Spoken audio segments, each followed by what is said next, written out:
Good evening. Hello, hello. We are back. Hello, Brennelt and Lee. Hello, Lee. How was your German exam? Hope it went well. Luke, hello. Flugzeit, hi. And Mark, gute wie. Sorry, Mark, for the late shout out. And Svenja, nice to see you too. And Jacob, hello. I hope I've got everyone now. It was alright, Lee. Okay, good to hear. Good to hear. All right. Yeah, I've seen a doctor today because last night was horrible for me with my neck. So I actually got a kind of an emergency appointment today. And yeah, he did crack my neck quite good. So hopefully, yeah, it'll get better over the next couple of days. So I feel optimistic that I'll hold through today, flying this beauty. Brennelt, I don't know. I don't know if it was an accident or something. So I just had a dislocation on the upper part here, just below the skull. It was completely locked. So yeah. Yeah, old age it is, Mark. Indeed, I can't say it otherwise. Nate, hello. Thank you much, Luke. Yeah, it should be better. I mean, it's nothing really bad, is it? I mean, it's one of those things in life that yeah, happens, and then yeah, you just get some help from a doctor. Lilo, you're flying the MD11 too. Nice. Oh, Mark, don't say that. Oh no. Cool. Yes. So there was an update the other day from the TFDi MD11, and I like this bird. I like it. So. Yeah, Brennel, that's true. But Brennel, good news. I am officially a member now of the flying club here in Gannekesee. And I've already downloaded all the checklists, and I'll go through the FCOM of the Cessna 172 over the next couple of weeks, 1 or 2 weeks, and then I'll try to get my first flying lessons in the next 2 to 3 weeks, and hopefully. Yeah, by May I should be able to have all my licenses back again. And Lilo, you're flying to Golf Mike X-Ray. That's down in Marrakesh. Is it Marrakesh? And Ghost, hello to you. Yeah, I saw a chiropractor today, so yeah, he cracked my neck quite well. So hopefully it'll get better. I've got another appointment Wednesday to check again. Hopefully it'll get better. No, Brennelt, so since I still hold a valid ATPL, there's no theory required. Thank you, Ghost. It's just flying lessons. And I'm not even sure if I need a check ride even. Hey, Lilienthal, nice to see you. So yeah, we'll see. But nonetheless, like I said, I do want to have the IFR rating as well, and so that'll be interesting to see what I need to do for the IFR check. Yeah, the livery is lovely, isn't it? Yeah, it's one of those, you know, I think they were taken over by Air Berlin before Air Berlin then went bankrupt. But yeah, I remember these aircraft quite vividly, because when I was flying the 737 as a captain, I was in Düsseldorf very often, because we flew from Düsseldorf to Berlin, Düsseldorf Hamburg, Düsseldorf Munich. There's a lot of domestic flights out of Düsseldorf, and I remember these aircraft there. Beautiful aircraft. No, so Aviamar, I wouldn't say it's a type rating. It's more a, how should we say it? It's more a familiarization. So the owner, be it the flying club or be it some private person, you know, will have to make sure that you get access to the documents. You kind of, you know, acquaint yourself with the aircraft and its specific systems, and then you'll have a flight either with an instructor or with the owner, and then once you get approved, then yeah, you're good to go. Hey, Jacob, I've got, I think right now, let's see, it's about 181 or 182 tons Estimate landing weight 168. Yeah, so...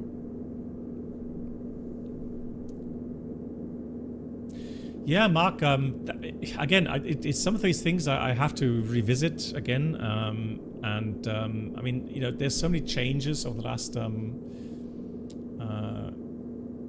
yeah, couple of years. So there's a lot to go through regarding VFR flying, right? Yeah, absolutely. VFR flying is a completely different world to, you know, IFR flying. So,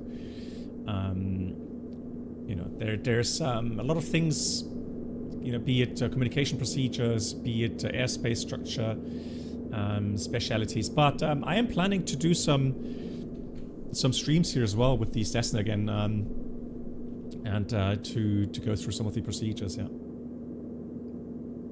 Okay, Jacob. Yeah, that's good to hear. Avenger, hello. How are you? Cool. Yeah, I am going to be using our trusted flows here, but I'm going to have those on the iPad, so I don't have to block my view. But these are the procedures that I'll be using, and we've seen this. Right. Let me first of all do a power up, shall we?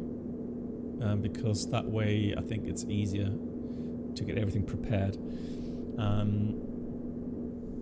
Well, Brennald, you know what, Brennald? I said already talked to the CEO, if you like, a flying club kind of top manager, if you like. I don't know how to say it. Stabilizer Yeah, motion. exactly, in English. So I've talked to him already, and I said to him, you know, I'm not going to make it. The president, yeah, the president of the flying club. I said to him, look, I'm not aiming for, you know, a certain amount of flying lessons. I aim for the amount of flying lessons that get me comfortable flying the aircraft and flying around, you know, Germany. So that's the idea. No set. If it takes 10 flying hours, it'll take 10 flying hours, right? But I'll decide when I feel comfortable enough. Okay, so let's have a look here. Hello. Can I get the overview, please? Thank you. So, let's get the battery on. The battery is here. Let's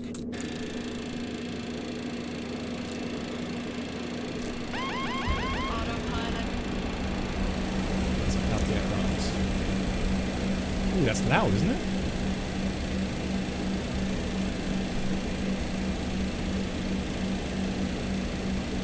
That looks quite loud on my equalizer. Although, weirdly enough, you know what? That's actually normal Windows sounds. Options. Systems.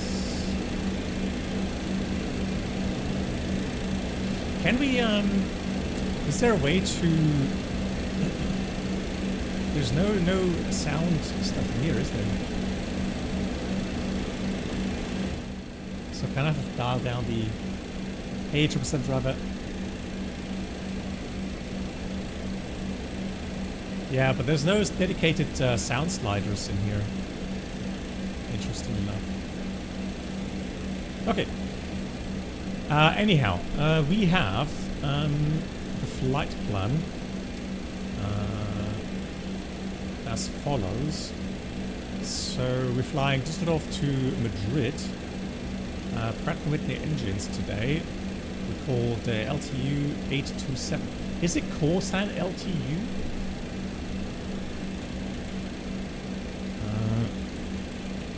Were they called LTU?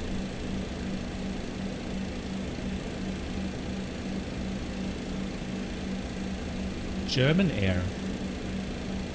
No, hang on. Were they called German Air?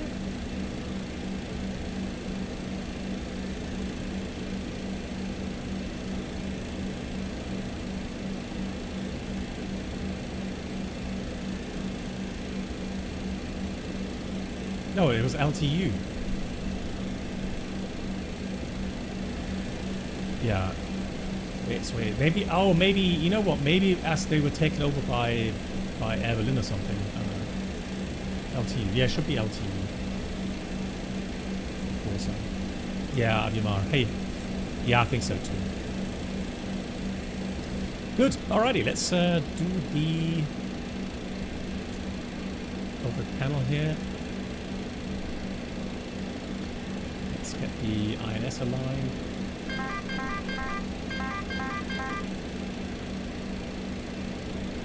Then we'll do the fire extinguisher tests.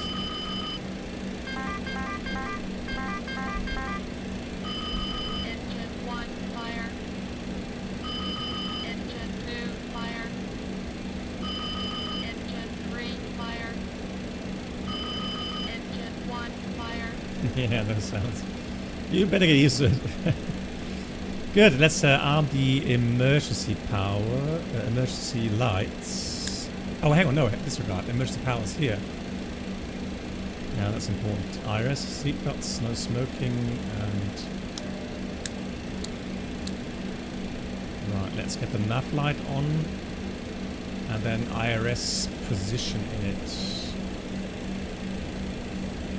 Although, before I do that, let me just quickly go through the flight plan with you guys. So that's the routing. Hey, Psycho. Yeah, I mean, that is just the way it is with the MD11. So that's the routing if you want to fly along.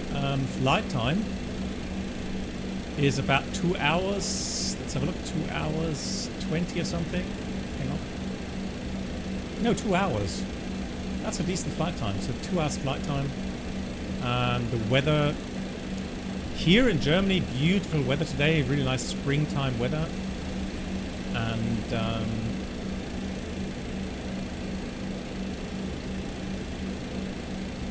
not too much wind today either. Interesting. Very little wind up. There we go. So we have Madrid. They're sick with thunderstorms. Oh, okay. Thunderstorms. Let's have a look here where they are. Windy.com. Let's check the weather radio. Oh, yeah, okay. Yeah, so there are some thunderstorms. So here's Madrid. Some smaller ones. I mean, it's not really... And they're moving northbound.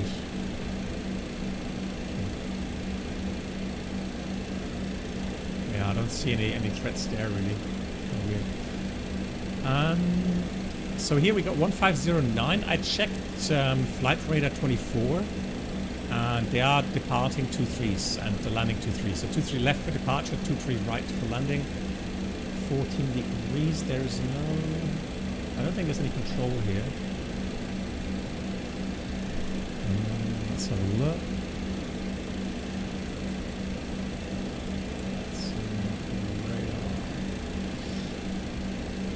VATSIM radar. Grinch, hello. Yeah, I went to see a doctor today, and he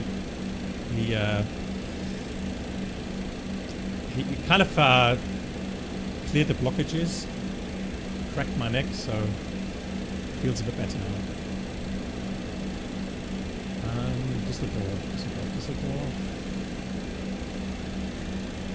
Oh, there's no sector here. Okay, that's fine. Cav okay, we have QNH 1020 minutes. And then we have Madrid 130 at 11. Which would mean we'll have 1/8 for landing. Interesting. Let me check flight radar 24. Or maybe let's see, we get ATIS weather for Madrid. Weather ATIS. No, there's no ATIS available, unfortunately. So let's check flight radar 24.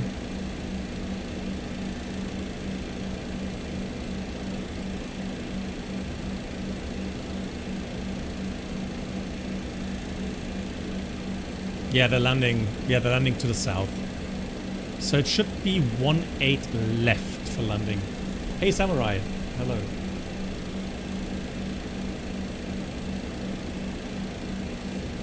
Good. Yeah, 1.8 will do. I think we calculated 3.6 or 3.2 for landing. So we have to change that. So the rest is fine. 2-3 left. And then a Banff arrival.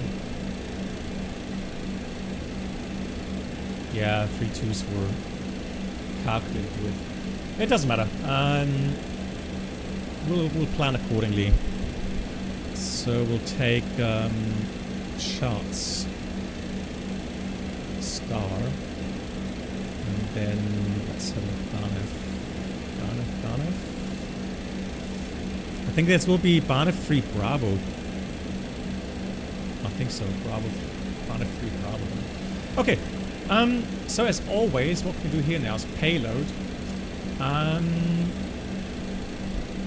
So we're gonna send the flight plan to the FMC, and now regarding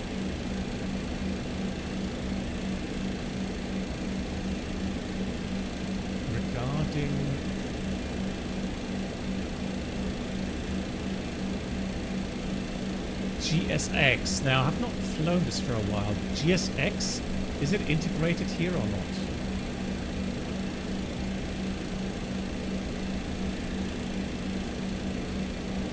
Because it just has you know, set payload and fuel.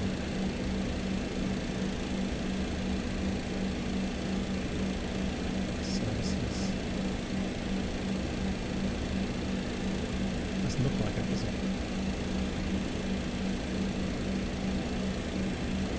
Lilo, have you tried this with GSX by any chance?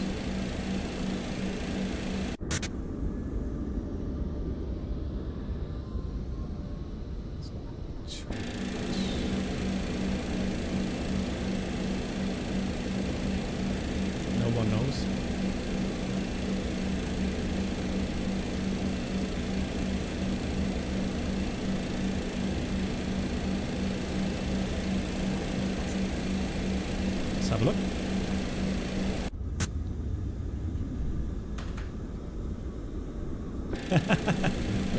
Yeah. Right, let's open the cargo doors. And let's see if GSX at least does some animations, right? No. No. Crew's already on board.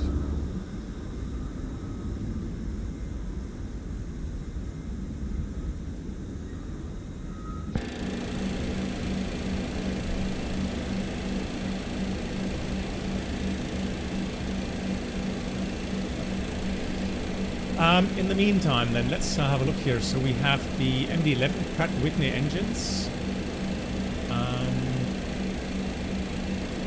Let's go in it. Alternate should be Barcelona. Let's have a look.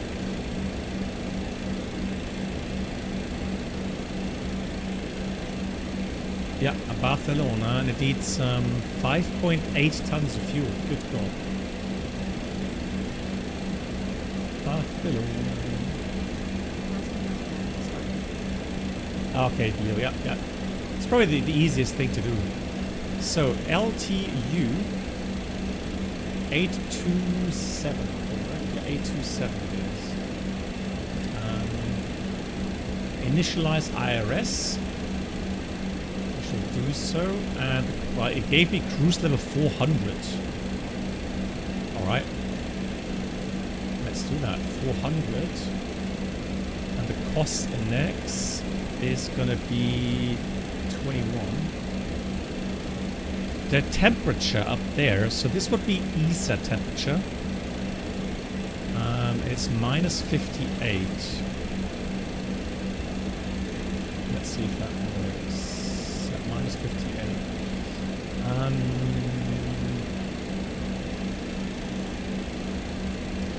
So there's one change later on. So it depends on the airspace. Initially 400, but then it wants us to fly at Charlie India Victor.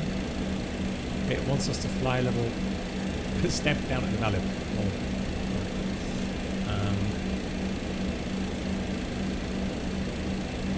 Oh, nice. Yeah, Svenja, I wish you a lovely, lovely holiday.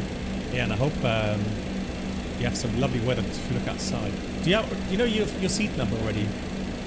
Like, do you have a window seat?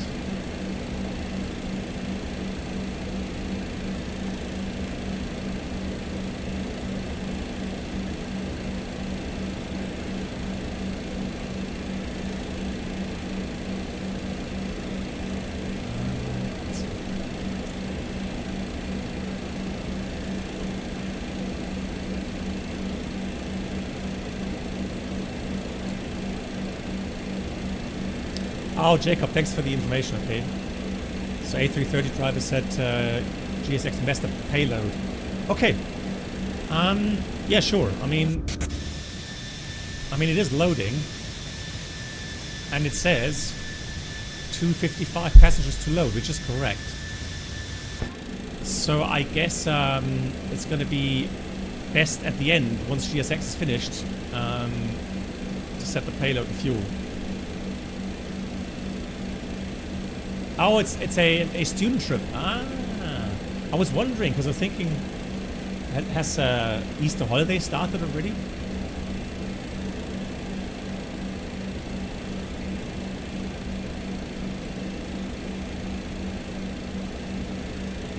So let's go. Oh, we got Düsseldorf. Yes, we have Düsseldorf online.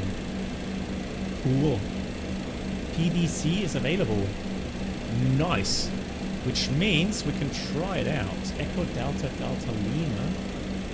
And the ATIS right now is Information Delta. Cool. Love that. Delta and the gate is Bravo 9.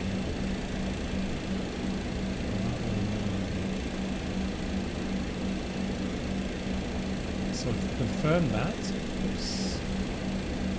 Confirm that, confirm that, confirm that. And then we'll send it off. Let's see what happens. Hey D3642 and Yanis, hello to you. Sausage is ready. It sounds like a, I don't know, some oven though, some microwave.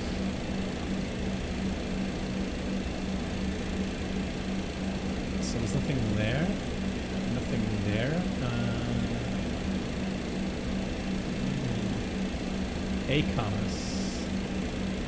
Receive messages. Receive emails. Ah. So it's the same thing now. Where do I find that that message?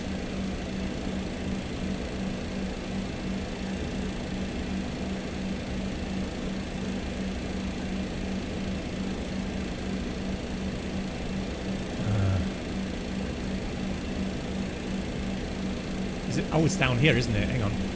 Yeah, maybe it's down here.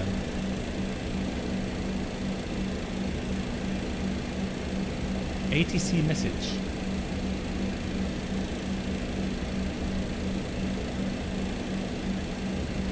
Yanis, I went to a doctor today and he cracked my neck a bit and loosened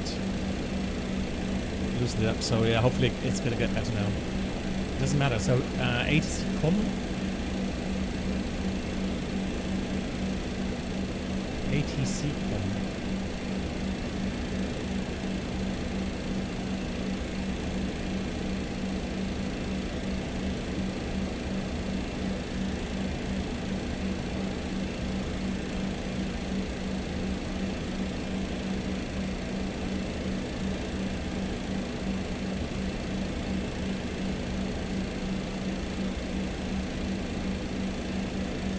Ah, okay, ref. Thank you. I would have never found that. I would have never found that log. Thank you so much. How weird. Yeah, thanks guys. So that was received. And there we go. That's the clearance. And we'll accept that. Send. Thank you. Appreciate that help. Yeah, man, I mean. Good, so we're clear to Madrid off runway 23 left via Moto 2 Tango. And Squawk 1122.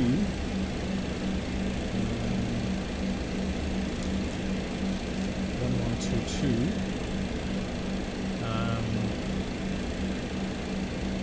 Start approved. 18305.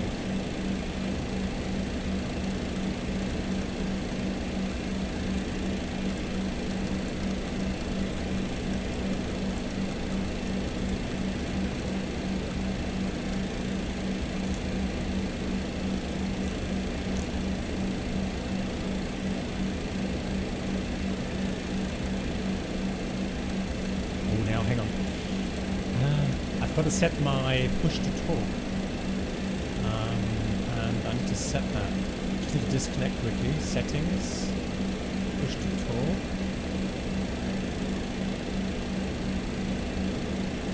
Settings.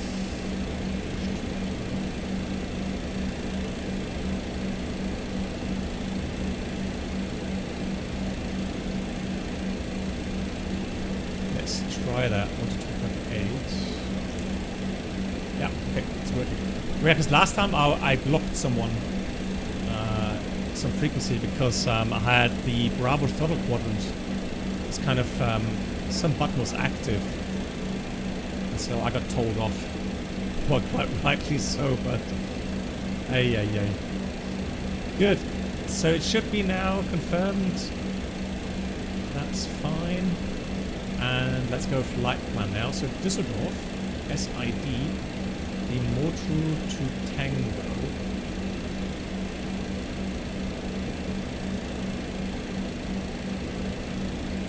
There it is. Insert. So then we have all the way to Motu, and then we have the flight plan routing. Zulu 717 to Mike Alpha Sierra, then Uniform Mike 617 to Charlie India Victor, then it's direct Corvin, direct Dukra, then Uniform Mike 728, Resmi, Uniform November 857 DSAC, then direct Dirmo, direct Artax, direct Bebix, direct Limoges, direct Uteli, direct Osmop, direct Arbit, direct Tango 424 Pamplona, November 10 Banef, and then the arrival. Good, so that means now we're going to go and scroll down to the arrival airport, and we're going to go star. So we are going to try to fly the ILS 18 left. And I'm just going to check the approach procedure. Should be Zulu via Lula. Yeah, exactly. So it's going to be 18 left Zulu. The Banef. Let's have a look here. Banef 3 Bravo. Banef Star. Banef 3 Bravo. Banef 3 Bravo, transition Lula, insert. Let's have a look here.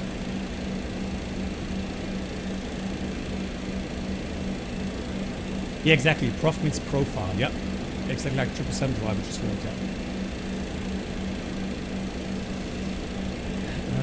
We should try the art of approach. Well, I'll tell you what. Let me have a look during the flight. We have 2 hours flight time, so we've got some time to talk. Maybe have a look how we could be flying that. So that looks actually pretty neat, if you ask me. Let's go to plan mode here. Increase the range. Yeah, so that's the arrival. Straight in, no discontinuities. Looking good. And then we have the missed approach as well. Fantastic.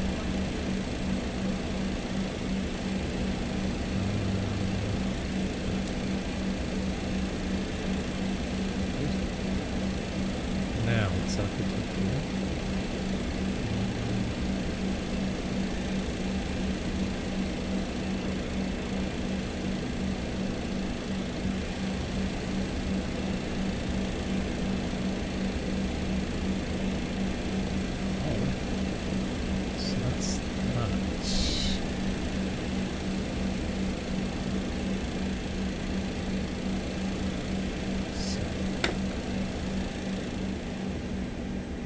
look here into the cabin. Nice.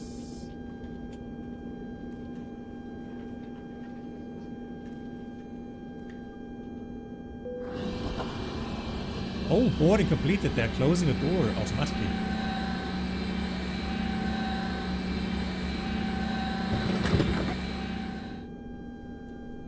Pretty neat, if you ask me.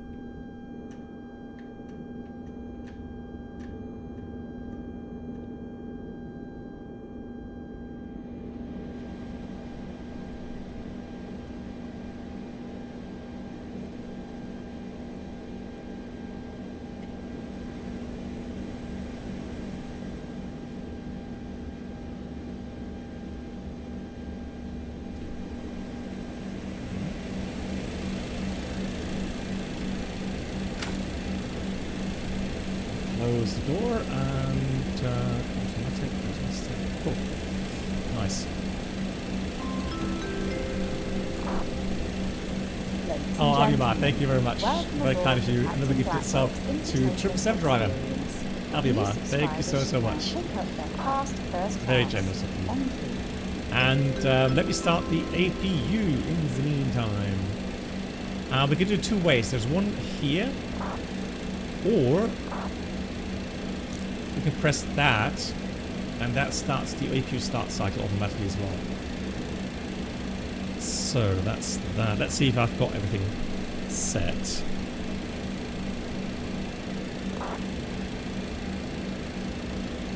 So seatbelts, nav lights, FMS, and standby attitude was set. So I know I've done all that.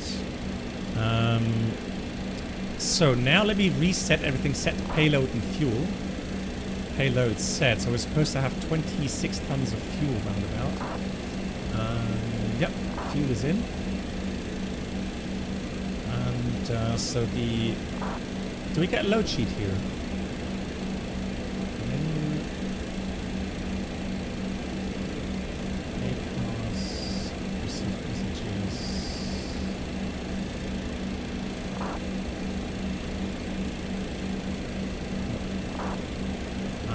Then have a look here, payload, performance. So that's the only clear indication we have, right?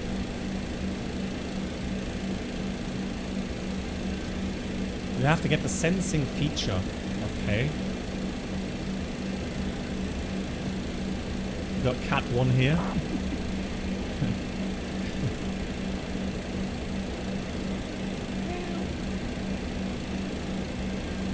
Yeah, I have no time right now, I'm afraid.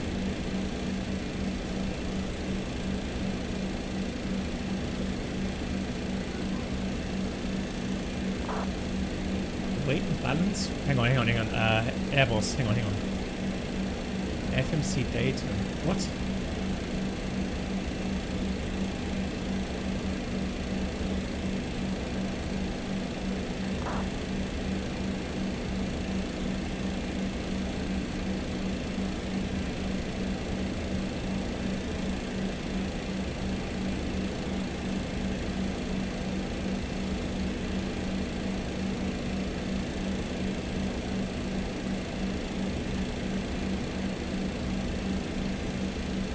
Oh, you have to hang on. Weight balance system. Hold on. So options.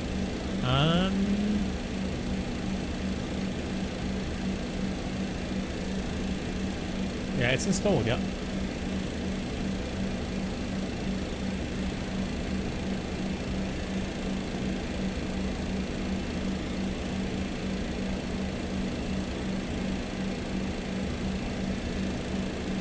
Okay, so that's the...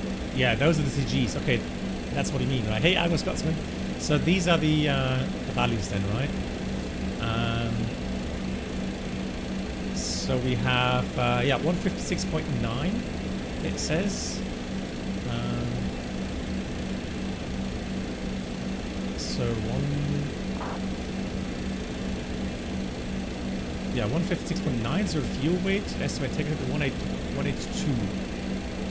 Yeah, taxi out fuel, fantastic. So the block fuel is 25.8. Yeah, checked. Okay, nice. Okay, so we've filled out all those pages there. So let's calculate the performance. Düsseldorf, runway, 32 left.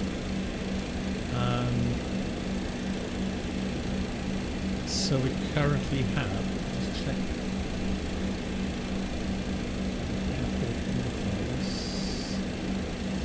Yeah, so 12 degrees, 1021. Takeoff weight is 182.5. Yeah, leave it as it is. Flaps optimum. Packs on. So fairly light. Let's calculate that. Good. Okay, so we've got flex 59, flaps 10, 137, 145, 161. So let's see then. So we're going to go and go to performance. So transition 5000 is good. Oh, hang on, takeoff approach, right? Takeoff page, there we go. So flap 10. Before I forget, let me already dial that in.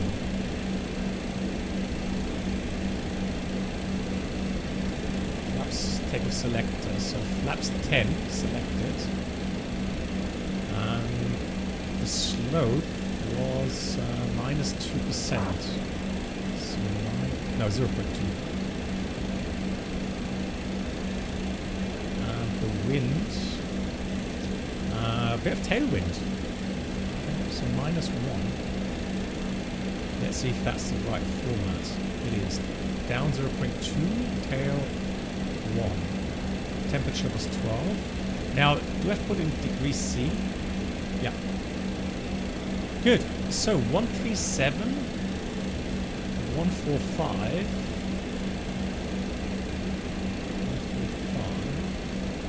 and 161. Yeah. 161. Oh, hang on. 51. Flex. Yeah. 3745, 161, flaps 10, flex on. Flex on, very important because of the EPR.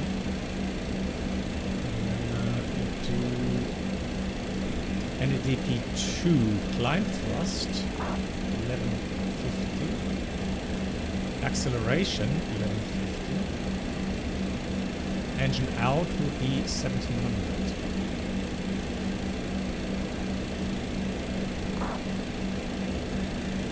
That looks good to me, right? So a few more things to set here regarding departure route. Zoom in. Good. And charts. Let's have a look. Let's go dispatch. View departure charts. So taxi. Airport.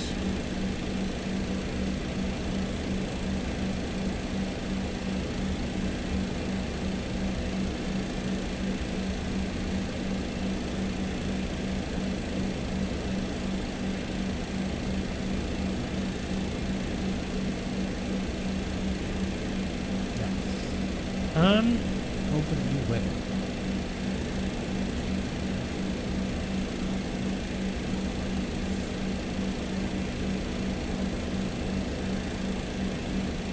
So these are things for the normal. Is there a way to save these charts? You can't pin them, can you? Should be in a couple of days. D3642. Yeah, we'll do it in the near future.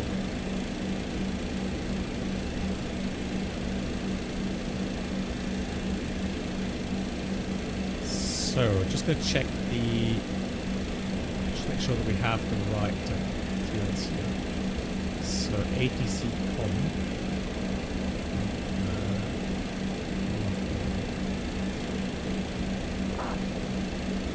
So that was the Module 2 Tango. Just to make sure that we have the right one. Module 2 Tango. There it is. So, departure route is 2 to left, intercept 230 degree bearing towards Delta Yankee. Intercept that. 3.4 DN Düsseldorf. then turn right 318 degrees track towards Ugoro, then turn left max 250 until established 197 degrees to Netex, and then Motor. And Motor very important, 210 or above. That's very important. Oh, really, Jacob? Okay, thanks, yeah.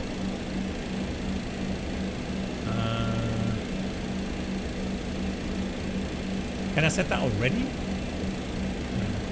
Later, right?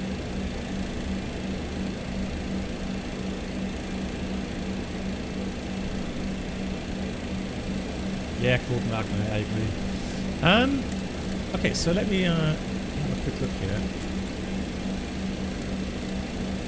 So it was 230.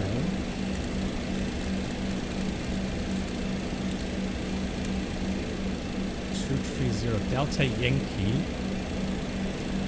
Delta Yankee. So look, Delta Yankee.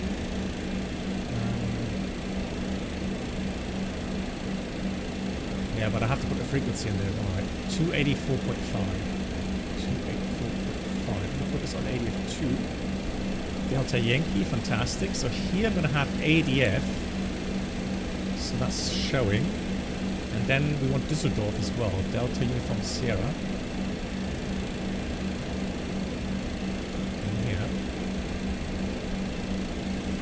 And here I want to have BR1.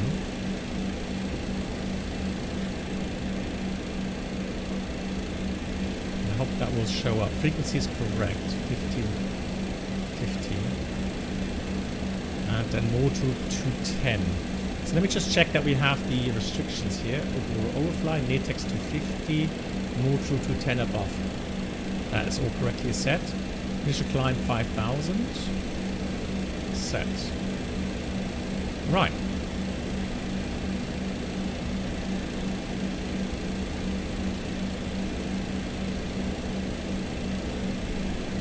So then let's have a look here. So that was FMS, payload, extended set, EDDL flight plan, send, altimeter, oh yeah, altimeter, one.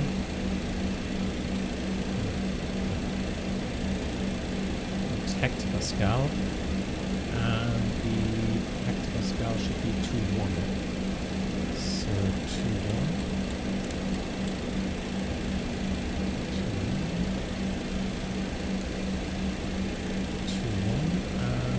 Here's 2.1 as well. All synced up. So MCP set for departure. Then let's set the windshield left and right. Windshield left and right. On. Fuel use reset. Push. Is pushed. APU started, APU bleed on. Let's have a quick look here.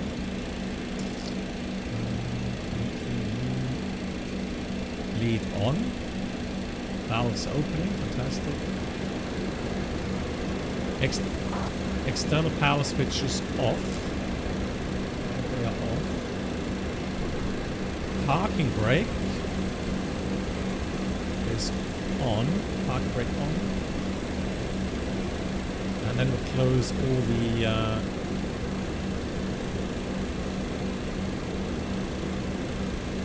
services.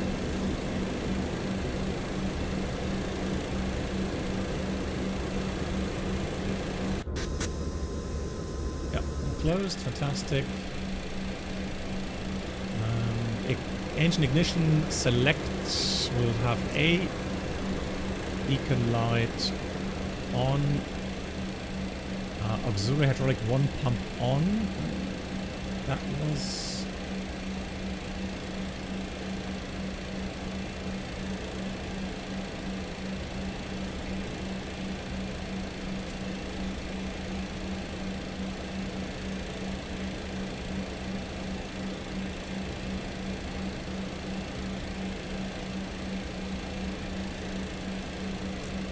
This one here, right?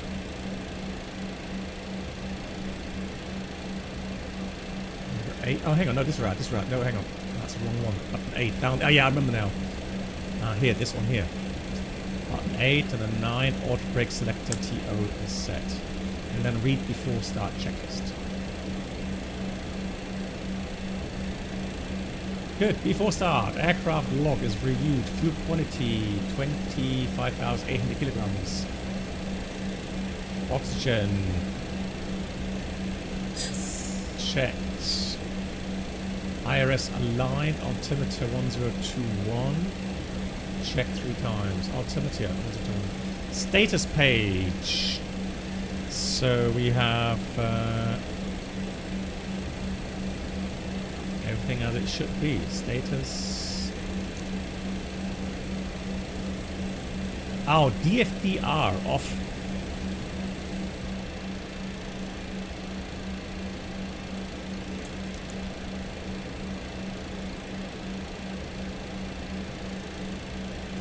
Let me just switch that off.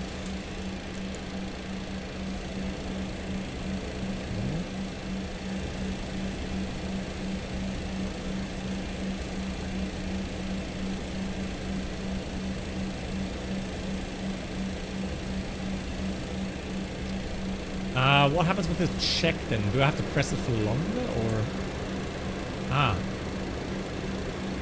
Test.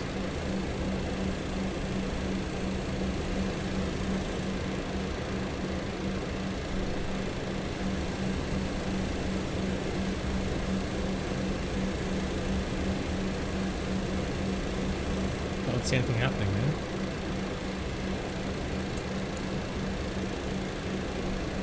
So it's kind of a self-test and it switches off automatically afterwards. It takes about 3... Well, somebody said you have to do it, so I thought I might as well do it. Right, we've got... takeoff warning.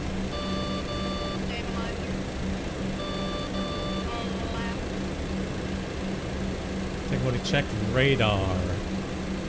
So quick look down here. Calibrated is off currently. Ah, yeah, there we go. Yeah. So it's doing some test. Flat, exactly. Yeah. Oh, it's nice. Look at that. It's doing a nice test. Interesting. So that's powering up the system. Powering it down again.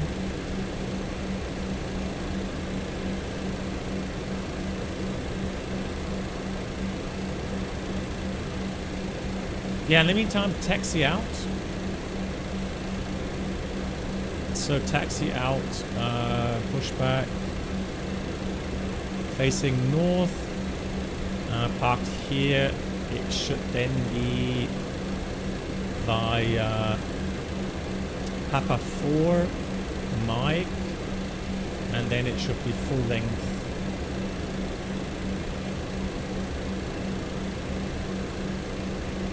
Lima 123 left. Hotspot mostly because of the Cat 23 boarding positions there, but no Cat 23 today.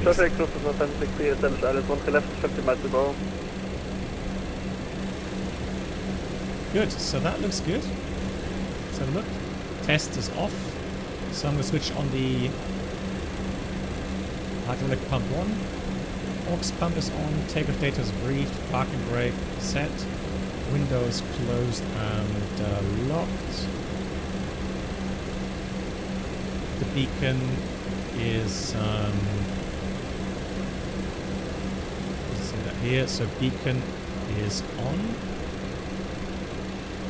Ignition A, and the rest is automatic, and that's the full start check is completed. So we can call tower for pushback. Yes, so oh, it's ground actually, disregard. 121,605.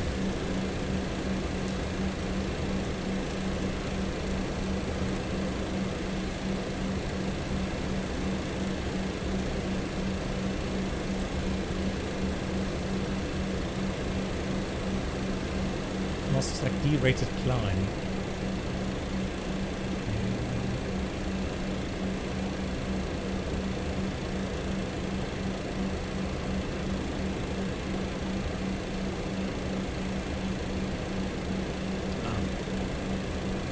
So maybe climb one. But we have to be careful with the module 210 or above, right? 14 departures right now. And Polder Pilot, hello to you. Nice, yeah. So that looks good. Let's see. Düsseldorf Ground, guten Tag von der LTU 827 Stand Bravo 09 requesting push to start.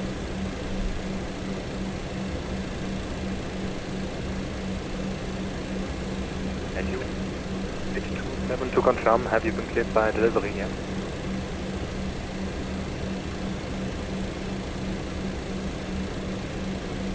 LTU 827, if you mean that, yeah, we've been cleared motor to Tango Squawk 1122. LTU 827, thank you. Startup and pushback approved, facing north on Papa 4. North on Papa 4, push and start approved. LTU 827, heavy, thank you. Good. It's very quiet, isn't it? Übrigens, Air Tango, Düsseldorf Ground, good day. Startup and pushback approved, facing east on Tango between Papa 2 and Papa 1.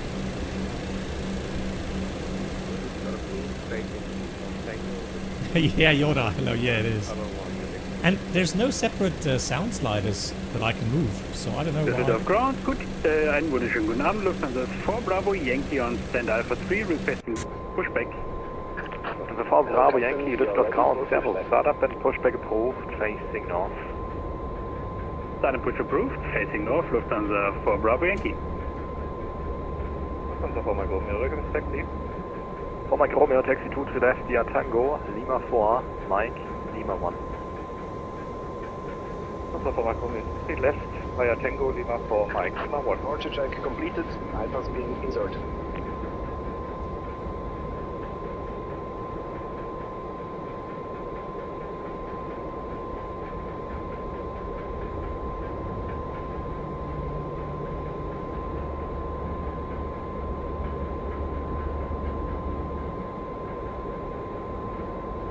Düsseldorf Ground, good evening, can 56 Alpha and Bravo 03 for ready for pushback. KLM 65 Alpha, ground good day. Pushback approved, facing east on Tango between Papa 4 and Papa 3. Pushback approved, facing east on Tango between Papa 4 and Papa 3.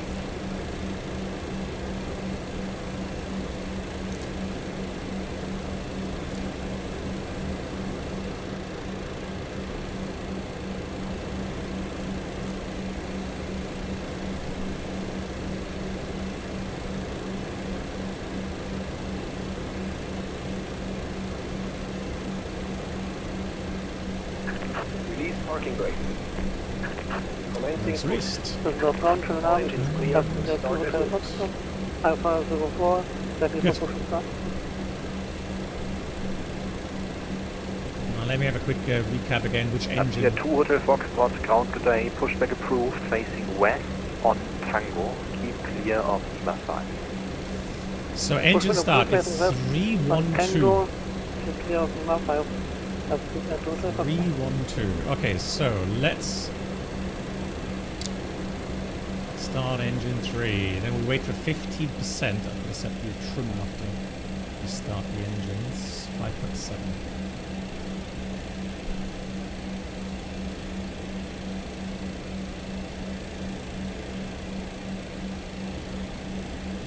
At the 2 Hotel Foxtrot, cancel pushback here on south position. On position, cancel pushback here.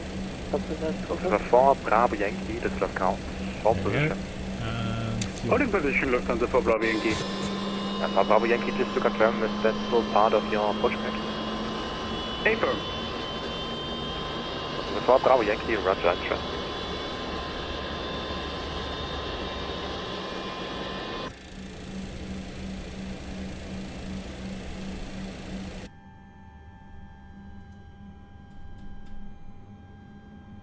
It's a shame I have to dial down the sounds of Microsoft so far.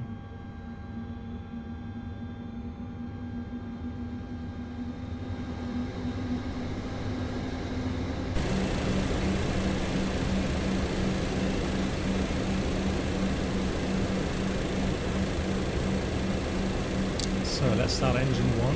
Start valve open. That's parking brake. Accept. Waiting your confirmation for good engine start. HAD.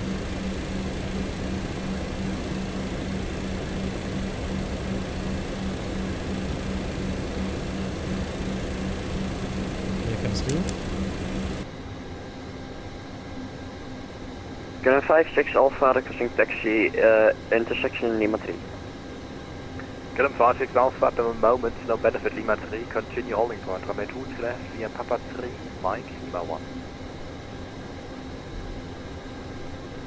Taxi on point, runway 23 left via Papa 3, Mike and Lima 1. So we have light up in 1. For Mike Romeo, contact tower, That's the start valve 3, closed. ciao. Bye. Cockpit to ground. We have a good engine start. Starting engine 2. Romeo Tango, taxi holding point, runway 2 left via Papa 1, Mike Lima 1.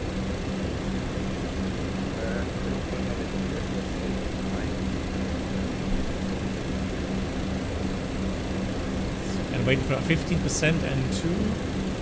Here it is.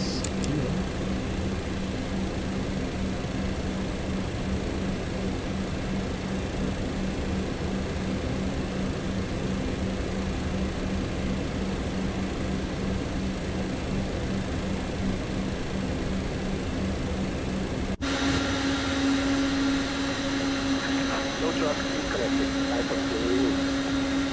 Get him 56 Alpha, go for entry, you're going there, but Flight is clear. You're right to the Airbus A320 in front, Gunner 56 Alpha.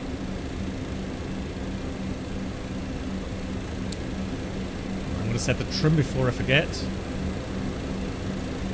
So up 5.7.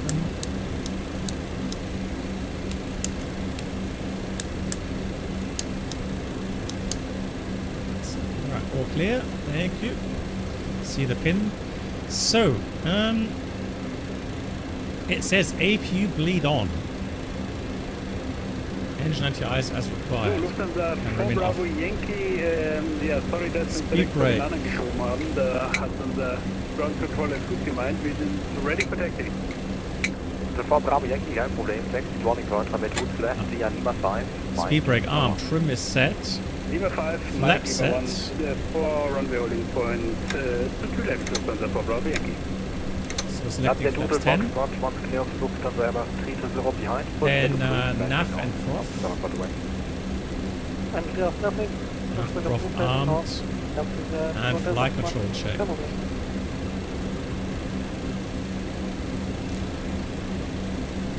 Let's see the flight controls. Until they're green. Full up. Full down. Control. Spoilers, ailerons green. Full left. Full right. Rudder. Full left. Full right. And then we'll read the after start checklist. Your right Romeo Tango, contact tower on 118, then 305, bye-bye.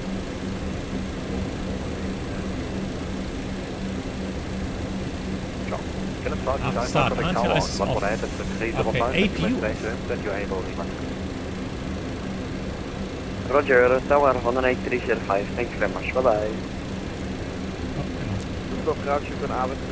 APU off. Electric panel checked. Pretty good. Standard 216, count to Benny, check information box, push back Flaps through. are 10. Spoilers armed. Flight controls checked. Trim 5.700. Briefing completed. Runway 23 left. Seatbelts arms fastened.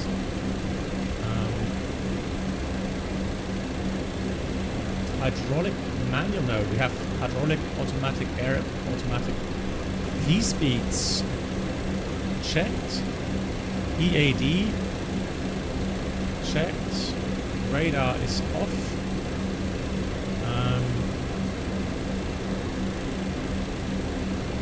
Oh, that's the lineup. Yeah, for the flight control. Right, so this one. A2827 heavy requesting taxi.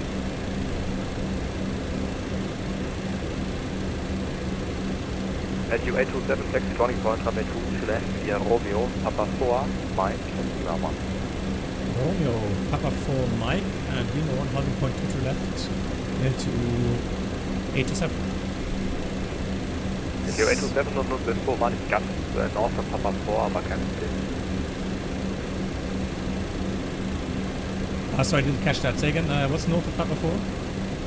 SU 827, your pushback was cleared, facing north of Papa 4, but no problem.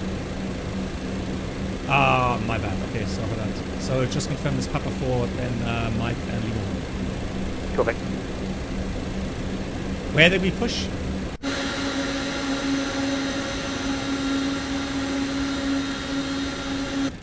I guess we had to face the other way?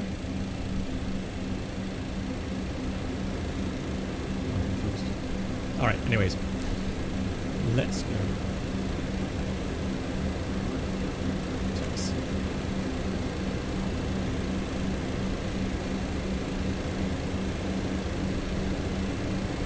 So before Bravo Yankee, contact tower on 11 ahead, decimal 305. 108-305 for Lufthansa for Bravo Yankee. Vielen Dank, schönen Abend noch. Ebenso, ciao. Yeah, that's true, Jacob, yeah. The APU did shut off automatically. Right, let's go Papa 4.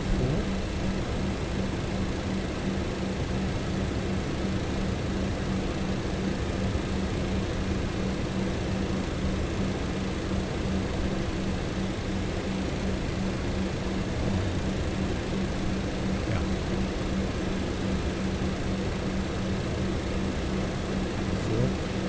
4. I am confused with the pushback.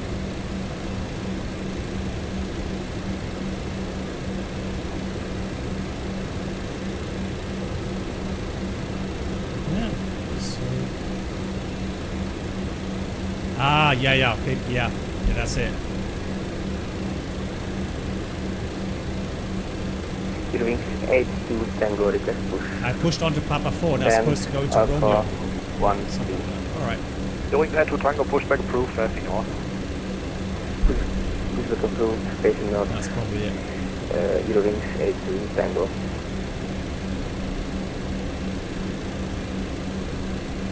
Big aircraft.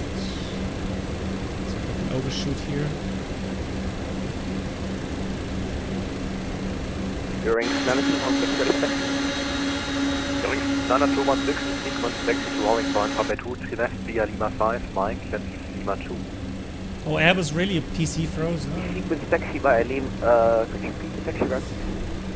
You're wearing 90216? Yeah, taxi Lima feels fine. 5, Mike, So I'm using Lima my 2, tiller. holding point 2, 3 left. I've used the rudder. Lima 5, Yeah, Mike, there's a bit Lima of 2, lag. holding point 3 left. Contact hearing from the first Alpha 1-2, ready to push. Wings 1255, pushback approved, facing east, between Papa 3 and Papa 2. Pushback approved, facing east, between Papa 3 and Papa 2, hearing from the first.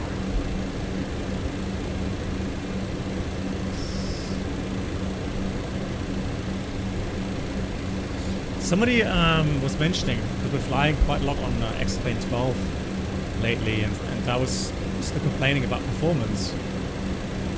Someone said try out the NVIDIA app Smooth Motion, which is something similar to, I guess, DLSS, FrameJet. The only issue is that I have to use Windows hardware acceleration. Then the problem is, since I'm also using OBS on my gaming PC to stream from, OBS doesn't like hardware acceleration because after a while it freezes, and we had the issue many times. So I had to switch off the hardware acceleration. So I'm now thinking about going back to maybe dual PC streaming, so that I can use hardware acceleration on my gaming PC. But I have to see if that's possible. Because I remember that it's quite horrible with the sound setup.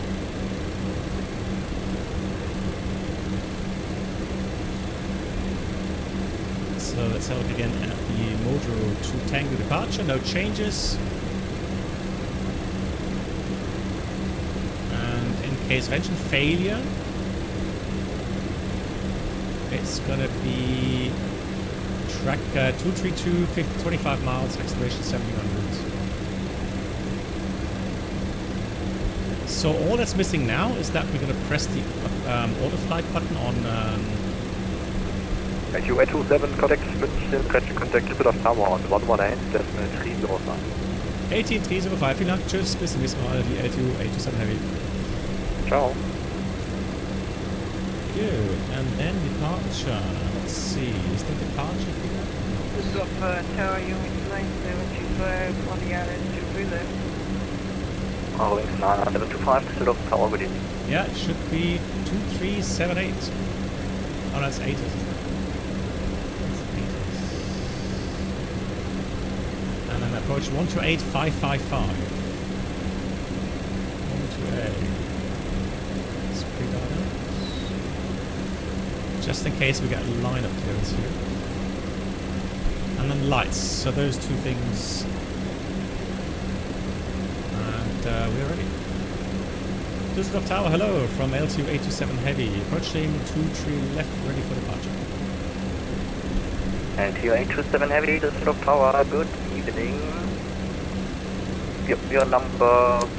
Up 10 seconds. Wings 9725, wind 15 degrees to the north, runway 23 left, clear to land. Oh. West traffic to the left, Unit 9725. LTU 827, you will be number 2 after 1 arriving. Mike to Lima 2, rolling by Tuesday. Passage confirmed, up to get to Hotel Foxtrot. Ja, Total Foxtrot, hallo. That's the Hotel Foxtrot, Düsseldorf Tower, good evening.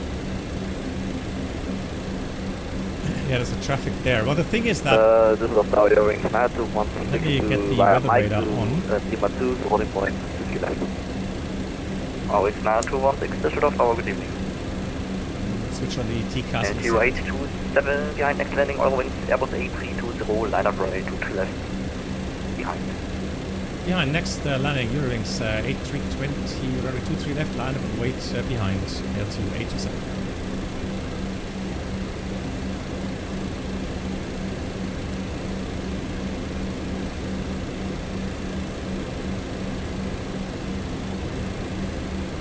Yeah, that's true. I just noticed that as well. Now we've got a bit of clouds coming back up again. Kind of weird how we had no clouds there. No clouds ready. So that looks good. That looks good. 5,000. 230. We have enough armed, profile armed.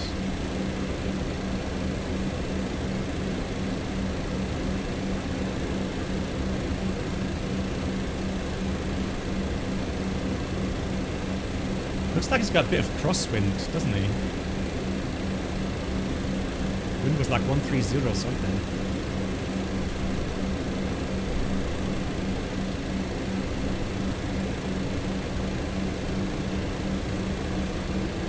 Let's line up behind. So we're gonna go with strobes on.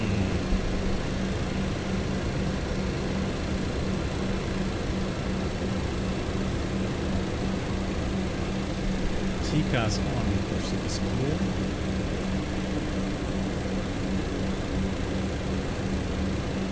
So, hello, 85 for the Foxtrot, 8, evening. 85 on the Düsseldorf Tower, good evening.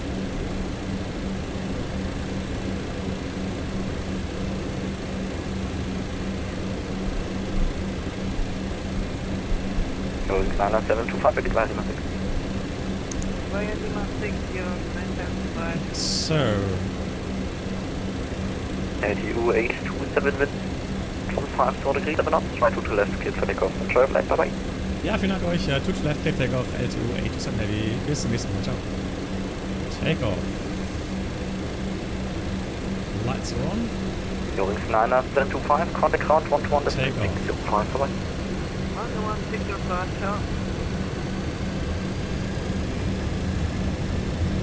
Let's get to Hotel Foxtrot, after So here we go. departure, One more MD11, armed. 11, line up on Set. behind. After the park. Knots checked. Oh, that's fast. V1. DR. Good lord.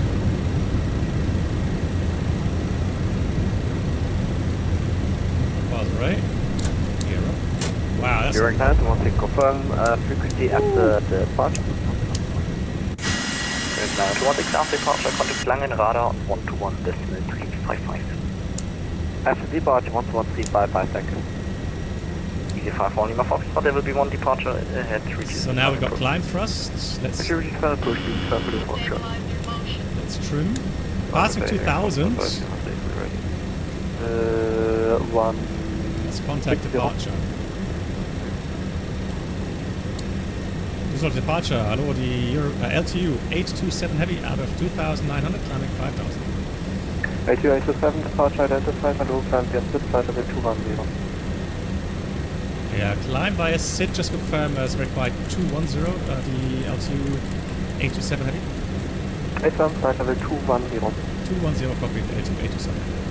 Good. Ryanair 189er, descent 5, Pilot 1. QNH 1021. 210. 5000 feet gauge 101, Ryanair 189.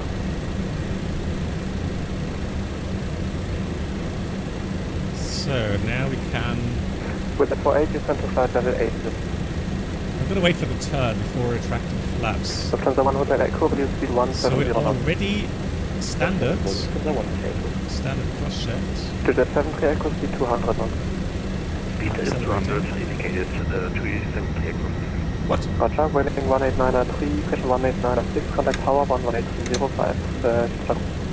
Tower 118, 305, Welling 18962. What is it? Why is Lufthansa 1 that? Hotel Echo, Doesn't make sense. We weren't that fast. 60, I get you Flaps back on 10. the localizer short. Windows or Microsoft. Ryanair 189er, turn left heading. Yeah. It says aircraft system malfunction, Ryanair 189er, reduce speed 220 knots. but it's not. 220 knots, Ryanair 189er. Everything's fine. LTU 827, direct mode roof. Like Modo, Dankeschön, A227. With a 48 rate of descent, 2000 feet per minute or greater. So direct Modo, we can accept that, we're high enough. Twitter 73 Echo, speed 170 knots until 59. Stabilize. 170 up to 570 aircraft. Lufthansa 7 Echo Charlie, turn left 260, join localizer 23 left. So just to show you guys, so this is the highest Lufthansa 1 Hotel Echo, left heading speed 200, we're allowed to extend the slats. Right? That's the slat extend speed. That's the gear extend speed limit, okay? So we're well below those limits regarding, slats, but still complained about Twitter 73 Echo, contact tower 11830. being high. Right, not so, spoilers. Vielen Dank. Let's disarm it. Where's the flick spoiler again? Flick spoiler's disarmed. Then dial a flap back to 15, very important. Lufthansa 7 Echo Charlie, maintain 15. 5000 glide path, And clear all left. brakes off. Lufthansa 7 Echo Charlie, maintain 5000 glide path, clear left. Lufthansa Ryanair 189er, turn right heading 03. Let me go diagonal again. Lufthansa 1 Hotel Echo, maintain the speed 170 knots until 599. Okay, in Modu, Lufthansa 7 Echo Charlie, 210, very slowly, important, speed so we have to 170 still until 5. watch our climb rate so that we get Modu.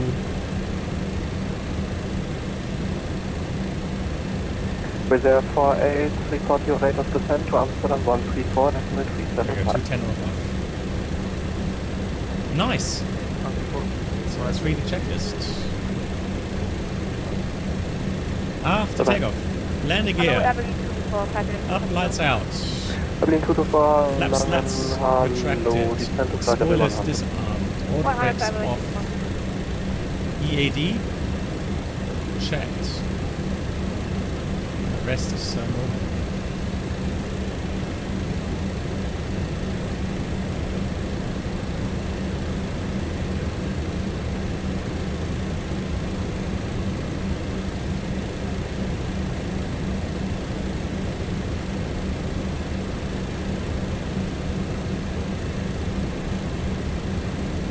And Abilene 224 information, Golf expect 23 net. Hey Andy, I'll get back to you Andy in a second. 916, passing 2300, climbing the full 5000. Wings 9216, long and hello, climb flight level 19. Just going to dial down the sounds a bit. Climb flight level 100, your wings time zoom. So I'm feeling it's overpowering my voice a bit, isn't it? AQ 827, monitor advisory, 122.8, thanks for the audio feedback.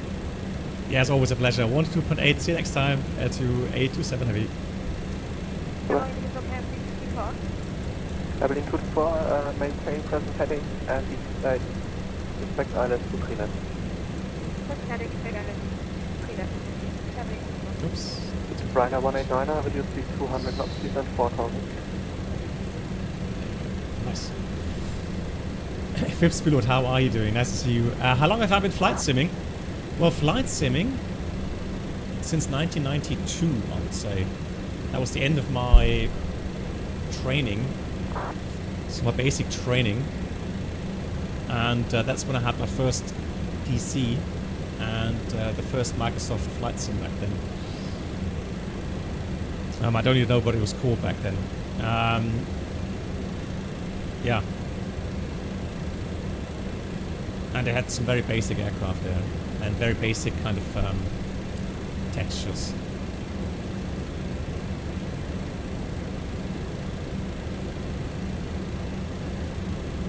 Level 2 smoke. Yeah, we can try that later on. Hang on. Let me see. That's going to be MD11. That's the extended simulation app, right? This one here.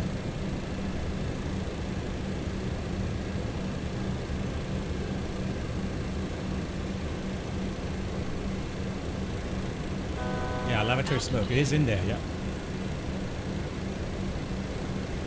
So 210 Modru, that's fine. We're good with that restriction. Then let me get the seatbelts auto. No smoking to remain off. Let's switch off all the lights. And now window heat remains on, correct? Yeah. So that looks okay. Now, as always, currently stabilizer is 0.0, so that's pretty neutral. And yeah, there's no fuel going into the ballast tank right now. I guess because the center of gravity is already optimized from the loading, so there's no need to use the trim tank today. Right, and that means we're going to go climb 400 initially.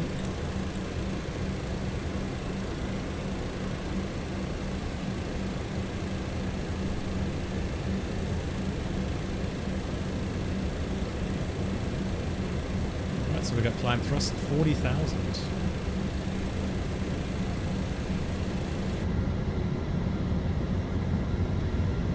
Okay, we can try that now. Yeah. Okay. So let's go. Performance.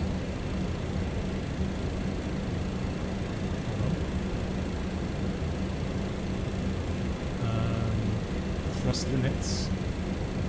And go climb 2. Yeah. Yeah, works fine, yeah.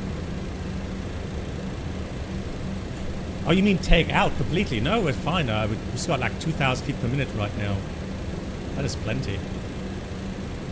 Do we have a sunny shade?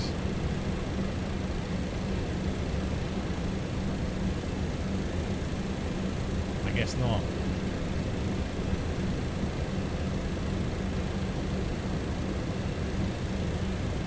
It'd be nice now with the sun right in our eyes. Hey, Joachim.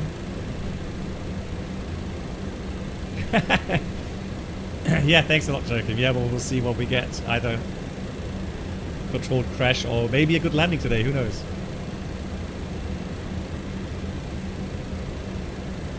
Oh, yeah, you're right. Let me try that. No, hang on. Hold on. 400.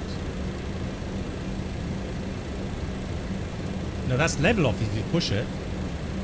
So profile. Ah, yeah, you mean profile. That's it. Yeah, climb thrust. 45. Yeah. You're right.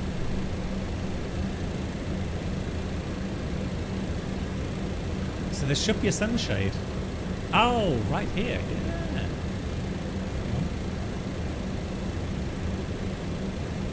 Ah, nice. Thanks. Haha. Perfect.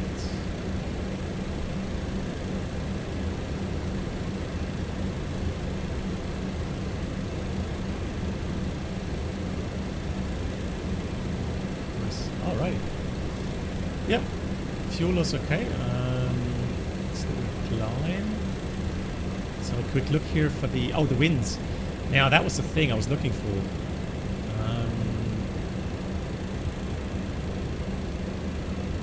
Yeah, I did load some wind data.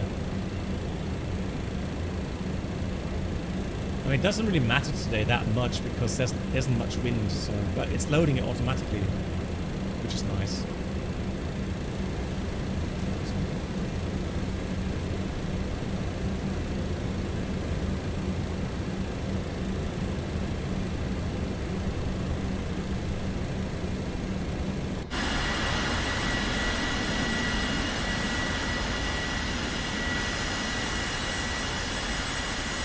Beautiful. What a beautiful plane.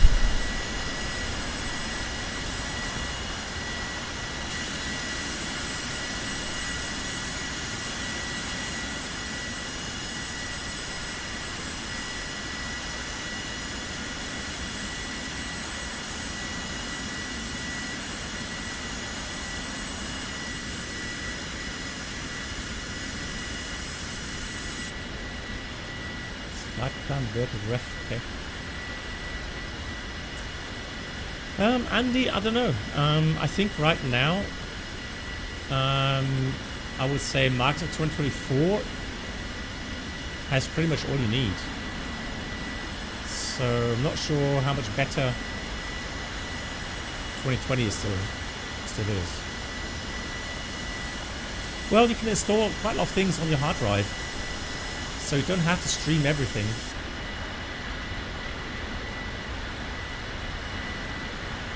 So I have installed a lot of scenery on the hard drive.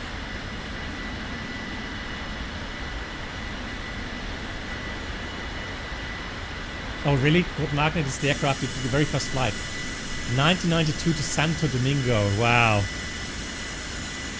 Yeah, I hope that holds some great memories for you. Beautiful.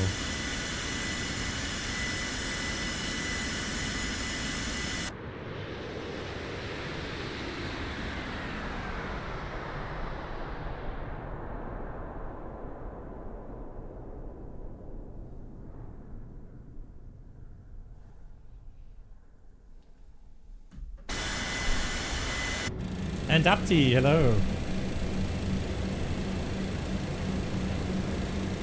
There's a traffic there, yeah. Left, right, left. I'm not going to activate. Yeah. I knew that was not going to be an issue with our climb rate. It's a bit sensitive, that TCAS. It is.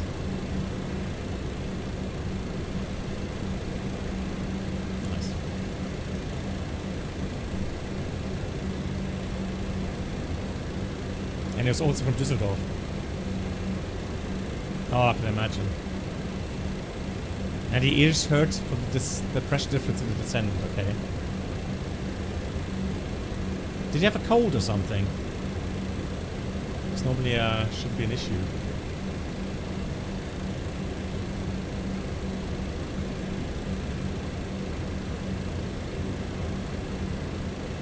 I love how it paints the contrails. Very nice.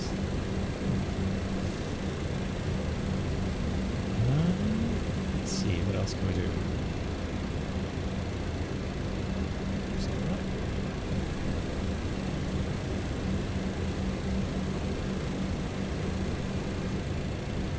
So, according to the flight plan, guys, so this is something we have to be aware of. I think France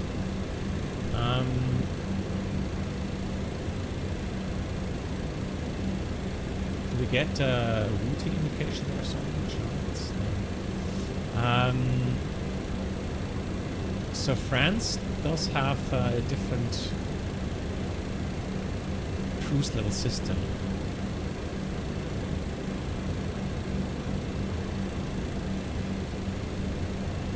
So initially we have 400, and then even though the track is still westbound, or at least southwestbound, according to the sim brief, we have to go down to 390.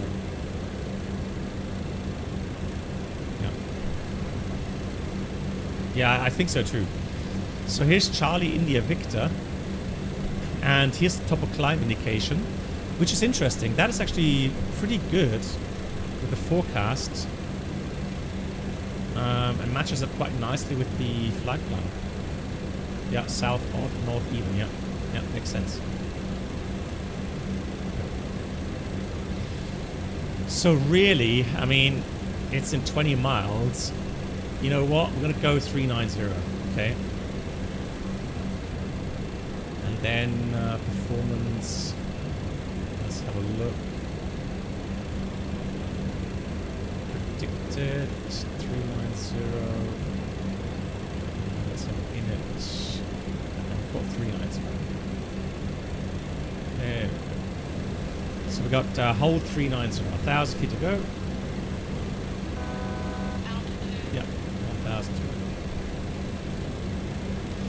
How often? Well, I mean, I think I've switched off wake turbulence because it does give you some crazy, weird turbulence sometimes. Especially, so remember the incident we had with the A380 from fly-by-wire in London? It is still unclear what exactly happened. I'm not sure if it was a control problem. Or if it was wake turbulence. It's hard to tell. Hey, Capitan. Well, we'll have a look later. It was calculating the glide path really bad. Okay, well. Do you mean like VNAV descent? Or do you mean the art of approach?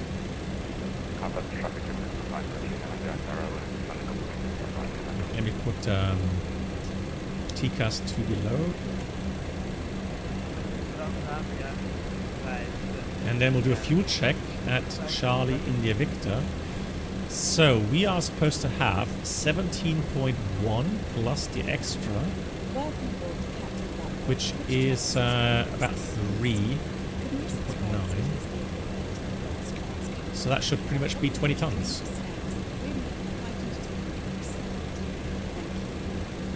And hey, what's up? Exclamation mark. What's how you doing? Nice to see you, and thanks for the 17 months. That's a long time. So thank you. Hope you're doing well.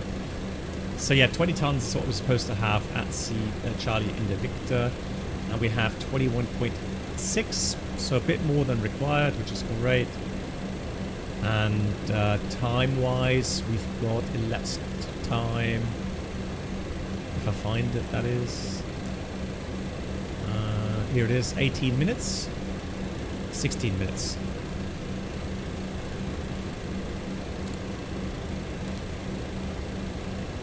Looking good. And Maverick, greetings to Berlin. Hope you're doing well. We'll say, come on.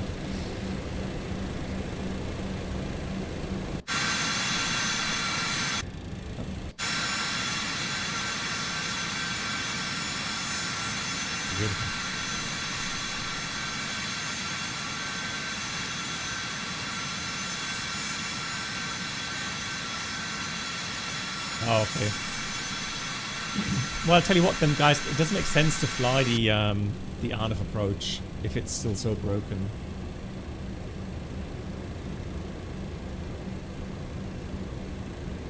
No. Then there's no point in doing that.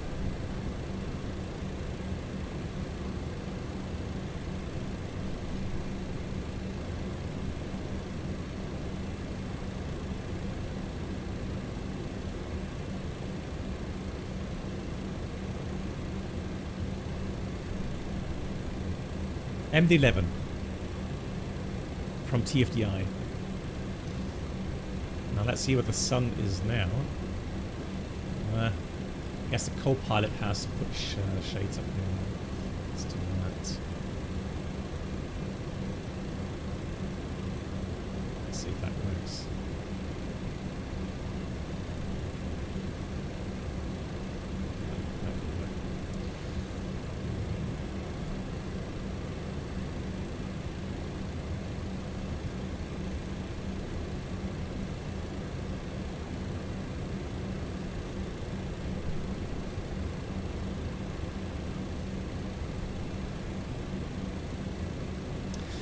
Is someone, guys, someone of you here using ForFlight by any chance with Microsoft 2024? I'm wondering, is it MSFS Bridge that I need to start, or how do you get that synced up? I'm asking because I want to, the next couple of weeks, do some Cessna flights. And use the ForFlight app to practice a bit.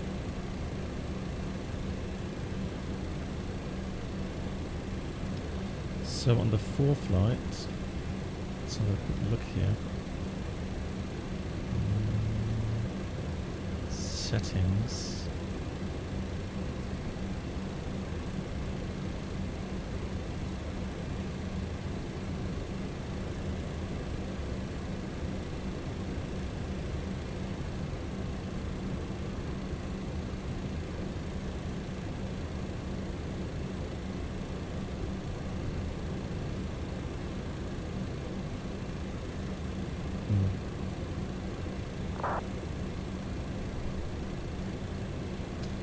Yeah. So when I practice, we'll do some VFR flying for sure. Yeah, we'll do it on VATSIM. If someone wants to join, they can do so.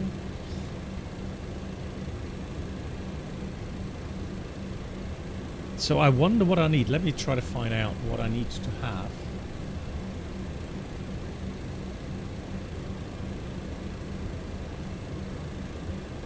Oh, yeah, that's interesting. What traffic is that?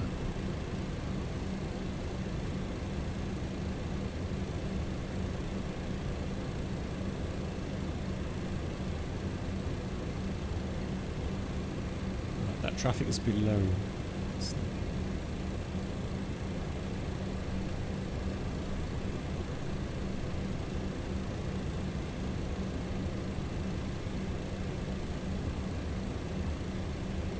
Okay, let me try to find the what I need.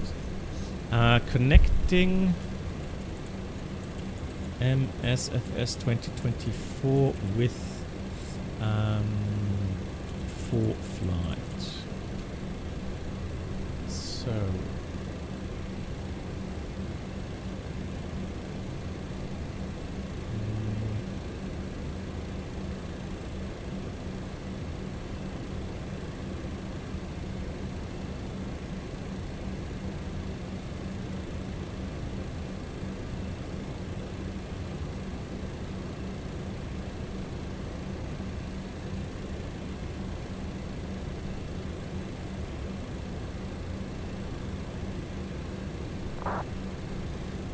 there seems to be some app. FS2. But the Sky Demon, it should also work with ForFlight. Okay, yeah. So that's the thing. Okay. Let me try that then. Hold on. So.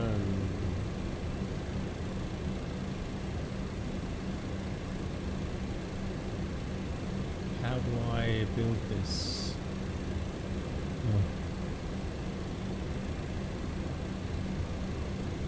I remember that I had it working in 2020. I'm pretty sure.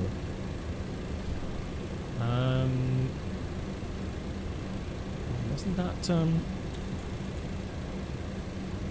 the MSFS Bridge? There we go. Yeah, it is. So MSFS Bridge. It's a payware program. Connector for ForFlight and Sky Demon. Okay. But that was for 2020.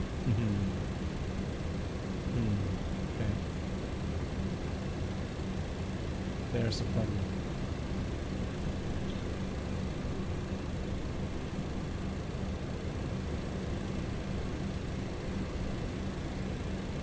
Yeah, Pilot 19, do you have you got it working with 2024 by any chance?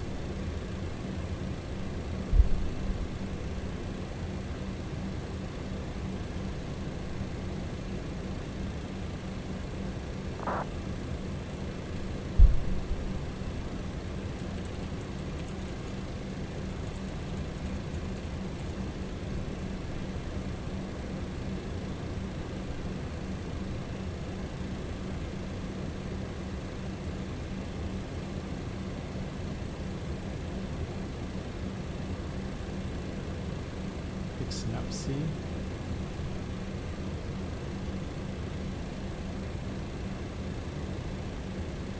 Okay, so Kodo, how do you set it up? Oh, it does work. Okay, so maybe something's wrong then with the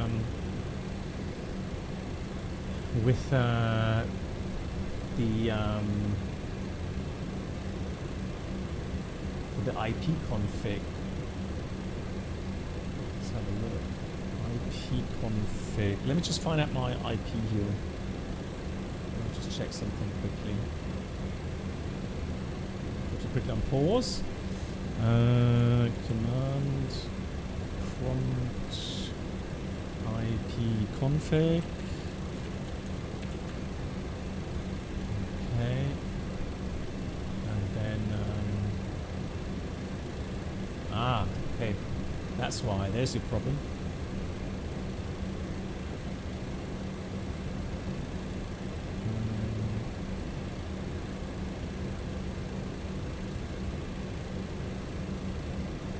Let's try that.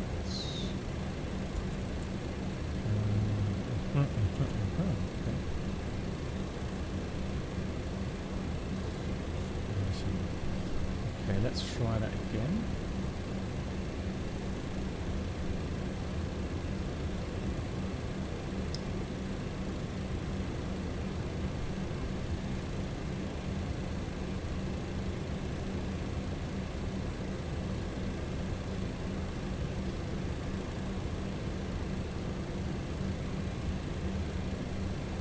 Start that again.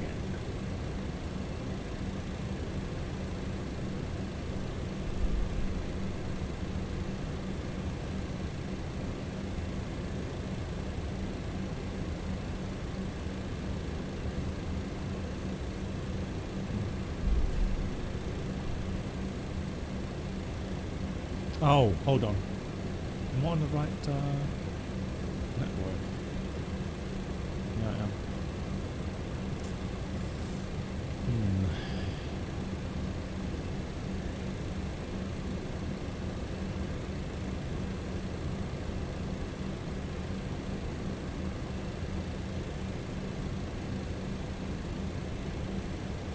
Yeah, then I don't know. Then, unfortunately, I don't know what else I can do. Oh, hold on. Interesting. I don't know. That has a difference between them. Okay, let's see how that works. Okay.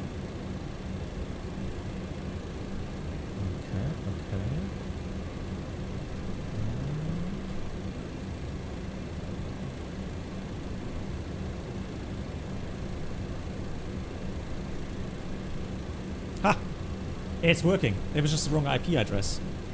Nice. Connected. Let's check. Carton.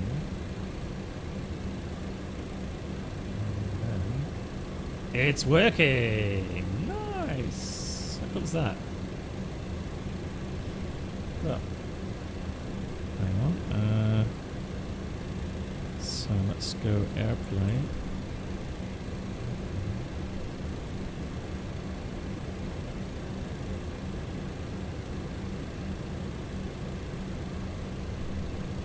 There it is. So that's working. Fantastic.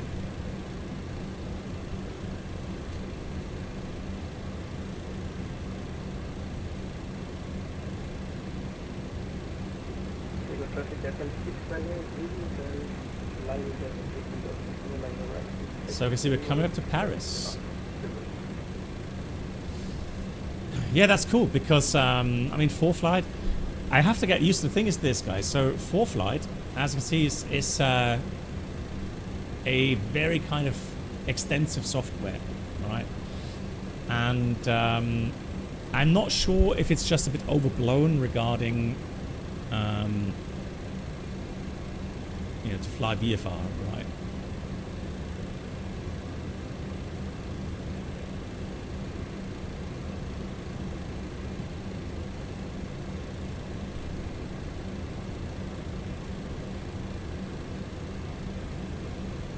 But it's interesting. Entry points there for the control zone. Now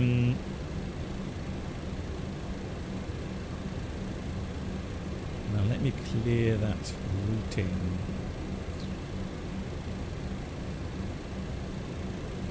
Global traffic attends 42 Delta, Hotel lines up and wait. Runway 09 right.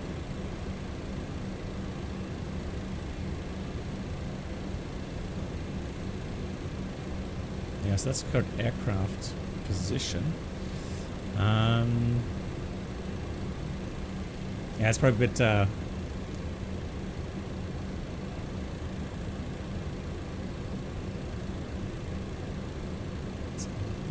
clear. That's clear.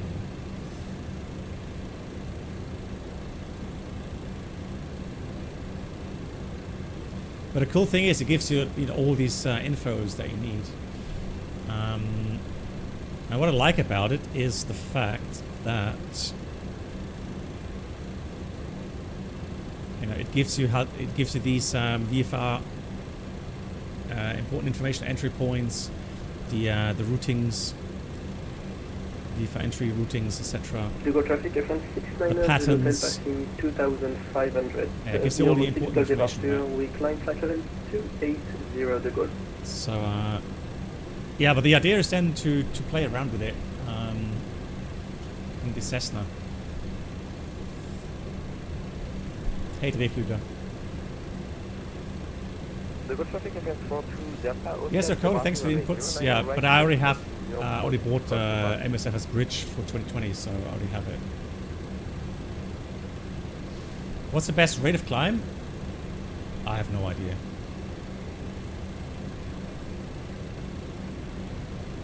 Yeah, Sky Demon. That's the thing, right? That is the thing. I have to, you know. And I guess Sky Demon is a bit less expensive, right? Because I have a resubscription coming up in May, I think, for the ForeFlight. So that's why it would be a good idea to maybe.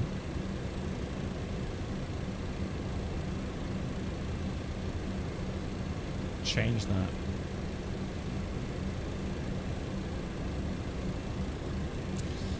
The thing is, though, I'm pretty sure that I have it here on the iPad, but I have uninstalled it at the current time because I think right now there's no free test period or something that I could try with. So 390. Oh yeah, what time do we land? Progress page. Expected to reach 18:12 sim time, so 1.5 hours. Yeah, 1.5 hours. Yeah, so maybe I'll try that. Because ForeFlight is somewhat, I think, you know, it offers IFR, VFR. What about Sky Vector? Is that also for, oh sorry, Sky Demon. Is that also for IFR?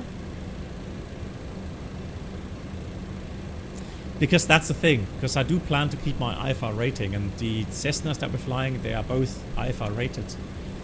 And so I do want to.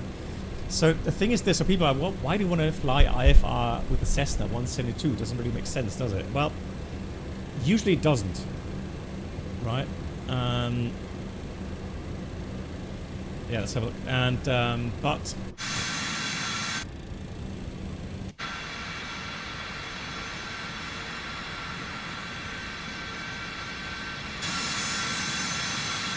Oh yeah. Oh. Yeah. Hang on. Who's faster? Surely we are faster, right? In this big bird. 8.2. Yeah. We should be faster. Now climbing Tim now best. You're currently trying Garmin. Oh yeah, it's a new one, isn't it? It's a Ryanair, yeah. It's the Garmin Pilot. That's a new app, isn't it? So, yeah, the idea is that under certain circumstances, flying IFR just makes your life a bit easier, especially in Germany. So Garmin Pilot is quite old, okay. But it's just that I just heard from it lately, so that's why I was asking.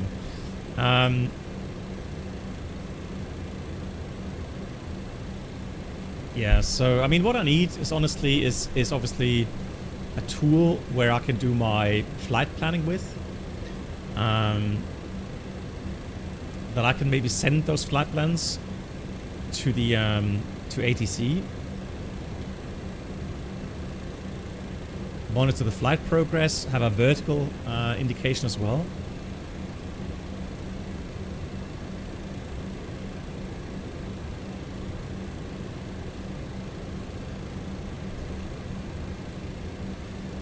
No, so I can show you what instrumentation we have.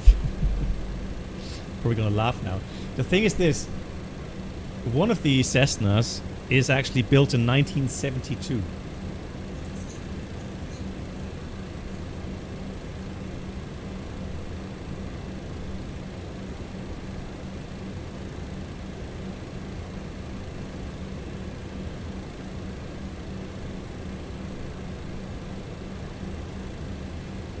So this is the cockpit. Right, so is it 500 or 5? I think it's Garmin 500 or something. But it has a nice electronic PFD.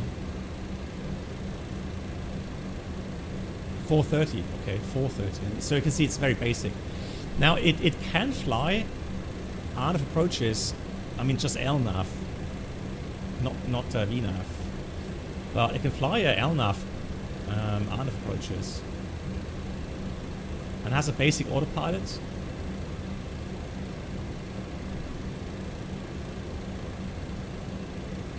Hey Enzo. Oh, you know, hey Kohler, you know your stuff. Yeah, so GNS says so GNS 430 and the Avidyne EFIS, yeah. That sounds familiar. Yeah, I think both of them have the same. Let me just check the other one.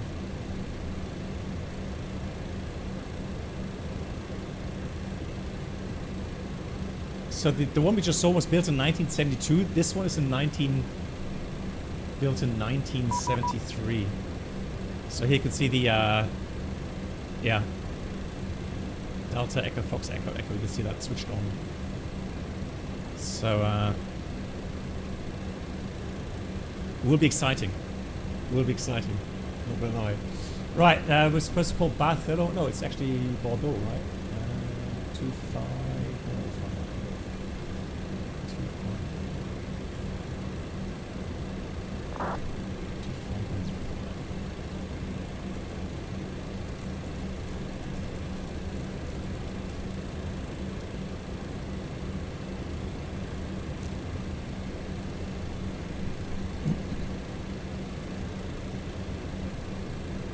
Bordeaux Control, bonsoir, from LTU 827 Heavy, maintaining level 390. LTU 827 Bordeaux, bonjour, avec Lima, Mike Golf, Sunday. President, back to Lima, Mike Golf, LTU 827, thank you. Copy, 5630 and speed. Direct Le Mans. Easy 14 Quebec Yankee, scope 5661. Sorry, can you repeat this? Squawk 5661. 5661. Okay, so let's try that, shall we? 5661, there is the one. So, 395 November Charlie. are you sure? Oh. There we go. Master caution. There's no bell. Summit A9 Yankee, descend level 80. Laboratory smoke. Now, was there a checklist somewhere with that? Hang on. Summit 67 kilos, book 5660. One thing that's a bit weird. I mean, it doesn't tell you where, so which laboratory is detecting smoke. But I guess in the cabin. Now, I'm not sure if there's any kind of indications in here. LTU A320, Contact should be Mike Delta Heavy, flight level 360. Contact 3 Mike Delta, bonjour, call you back shortly. LTU 837, squawk 1000. Yeah, squawk 1000 set LTU 827. Apologies, you are broken by the other aircraft. Contact 3 Mike Delta, bonjour, direct TFDi, any chance for you to land level Oh, there's a 270? checklist on TFDi. Yeah. Directively and 370 is okay for us. Climb level 370 then.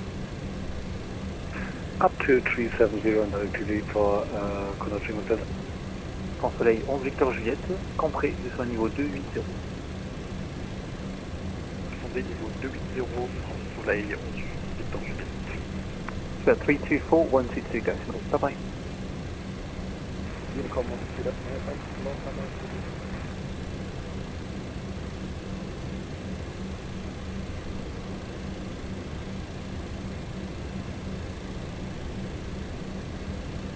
Ah, okay.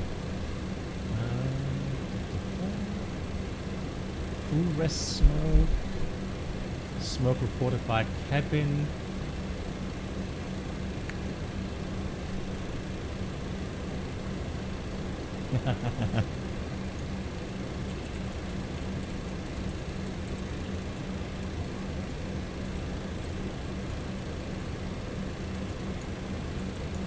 Subjet 89 Yankee, continue to descend 5000 feet, going to 1018.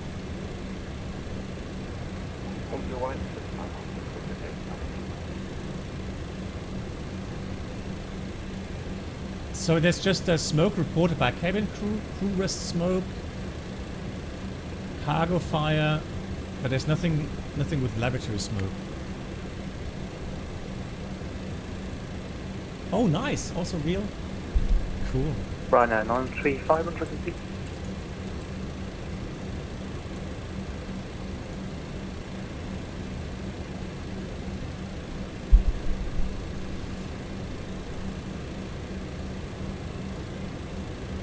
Nice. Yeah, so laboratory smoke, so what would happen?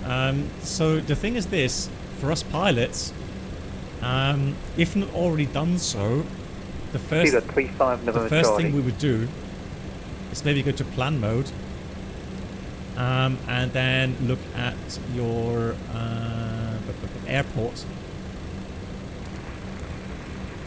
Right.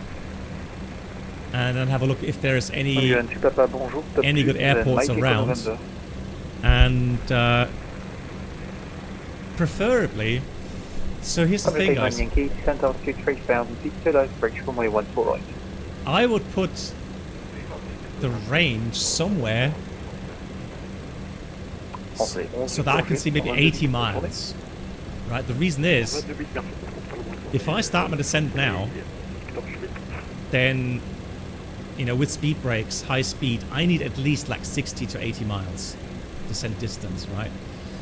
So, sure, if there's an airport below us that's usable, we'll keep that in our head. But if we can just literally go into a normal quick descent, then if there's an airport ahead of us, that would be even better, right? So there's Bordeaux as an example. Ryanair 935. So if I go Lima Fox Bravo Delta, that's 100. Ryanair 935. Unfortunately, that's a bit far, actually. Motor Control, KLM 1504, flight level 360. So there's one. KLM 1504, bonjour, direct Bucknell.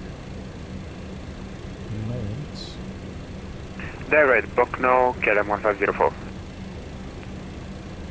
Labs here 3 Mike Charlie 123. Yeah, this one will be pretty good. I mean, 140 miles, yeah, it's even a bit longer. 122 decimal 8. But that's interesting. Look at that display. LTU 827 direct Papa November. Direct Pamplona, merci beaucoup. To 827.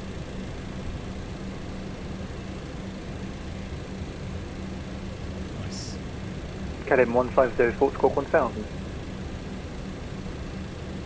Scope 1000, Gilliam 1504. But you can see already, this takes time, right? So it's always a good idea to continuously monitor your situation en route and you know, continuously look for airports that are usable and already get some weather for those airports, right? So we would, in this case, as this lavatory smoke pops up, we would already think about potentially declaring emergency and going to a you know, an airport nearby. So what's also important then is the cabin crew, they have their fire procedure as well, right? So they would first of all check which lavatory is creating that warning, and then already checking the lavatory that is reporting, see if there is actually smoke there, or if it's just a nuisance warning. Or Model control, good if someone had been smoking uniform data, lavatory there, right? Inbound to Repsi. So, Alpine 39 uniform Delta direct TV. but you can imagine that Directively, Alpine 39 uniform data. as this happens, in the front here, we are literally, you know, sitting on the edge of our seats, KLM 120. waiting for the information from the cabin crew what the warning is all about. But if they would come back and say there is smoke in that lavatory and they cannot determine the source, or even if they can see flames or something, off we go. Off we go. We go directly to the next nearest runway and land there. Then the cabin crew obviously would try to find the source of the fire and try to extinguish it. But honestly, once that decision has been made that you're diverting because of a confirmed fire or smoke, even if the cabin crew comes back and says, you know what, fire has been extinguished, blah blah blah, then even then you would still do a safety landing and have maintenance check the issue. I don't think that it's wise and advisable to continue flying. So if, let's say, for example, someone has been smoking a cigarette in the lavatory, and now that the door had been opened and you can still smell a bit of smoke maybe, but the smoke itself has dissipated because of the air conditioning, then you would try to figure out who was smoking. Now if you can't find that person, it's a bit problematic, because you would prefer to talk to that person and ask what that person had done with the cigarette. Because as you can imagine,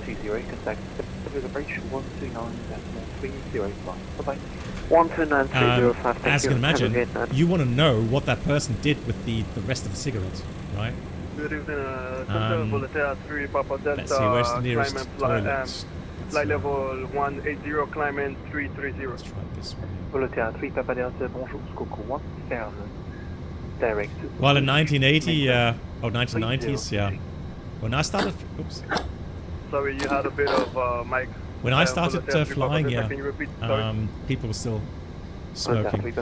So the biggest issue really is if that person. Direct to Bruce and squawk 1000 for Volatea 3 Papa Delta. No, it doesn't. If that person threw the rest of the cigarette into the paper bin. Maintain level 330 for Volatea. Because then potentially it could still, you know, continue to create a fire situation there in that bin, right? I mean, those bins normally have a fire extinguisher that should automatically extinguish when a certain temperature is reached. But still, you want to find the rest of the cigarettes, just to ensure that there's no more risk of smoke and fire coming from that. 5665, direct on to binary time. Now, any smoke that comes from an unidentified source, obviously high emergency. That is one of the worst emergencies you can have. And I mean, we're not flying a Swiss MD11 today, but Mentor Pilot, I think, was the one who not too long ago actually did another video on that accident, where some wires in the ceiling here actually started to burn and yeah, cause a huge fire, which wasn't accessible. And that's always the worst situation. Fire that you can't access. Right? Yeah, that was the TV system, the entertainment system that was, you know, brought on board, installed on top of all the other, you know, systems, and I didn't quite know where exactly it should be wired to and so on, and there's a lot of mistakes that were made with that. But I would advise to watch that Mentor Pilot video. 158, bonjour Norris. Scope 5662 direct, Tivoli. Scope 5662. Yeah, just air lavatory smoke. There's nothing else in here. And again, I haven't found any checklist Direct for the lavatory smoke.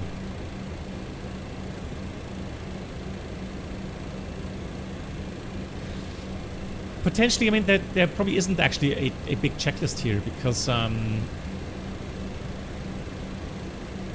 you know, there's no extinguisher system in the cockpit. So there's nothing there.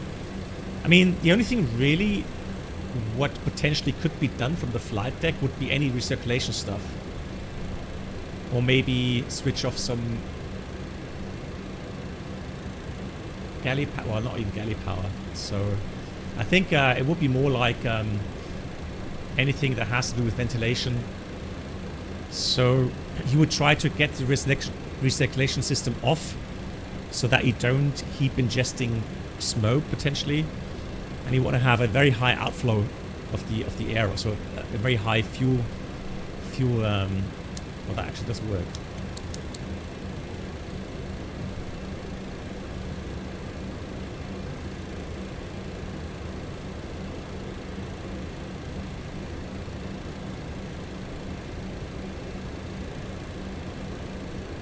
I'm not even seeing any recirculation fans here.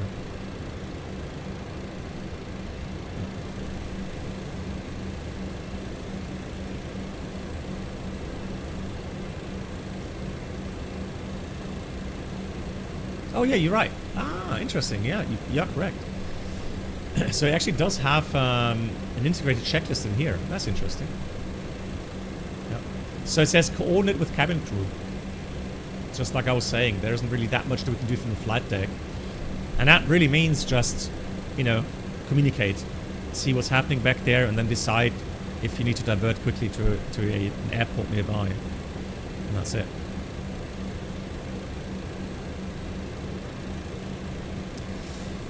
Yeah, so normally, I mean,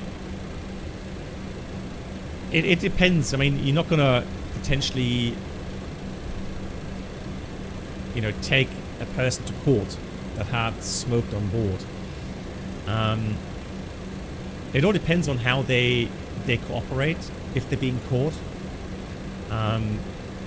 But if they're not cooperating in any ways, then it's definitely, or something's damaged, or some extra costs arise, then it's definitely, you know, reported to the police.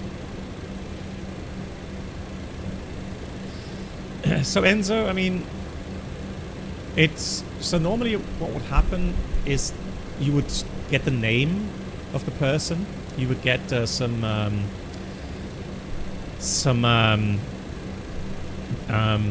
people that had witnessed, so some witnesses of the incident. You would take all those names down, and most of the time it will be reported not just to the company but also to the authorities. But like I said, I mean, If it was just maybe a vape, not even a cigarette or cigar or something, just a vape, and the person admitted it and cooperated, then probably it would just be enough for the internal reporting and not necessarily for police reporting. But that's something the captain has to decide.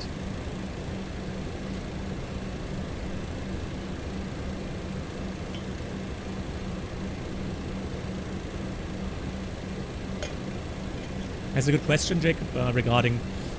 Oh no, who asked the question? D3642. So, yeah, what airport do we divert to? Now, this is something pilots have to always consider. So it depends, of course, what aircraft type you're flying. If you're flying a 320, then any runway that has like 1500 meters length and some sort of approach, being out of approach or, you know, basic VOR NDB approach, that is good enough.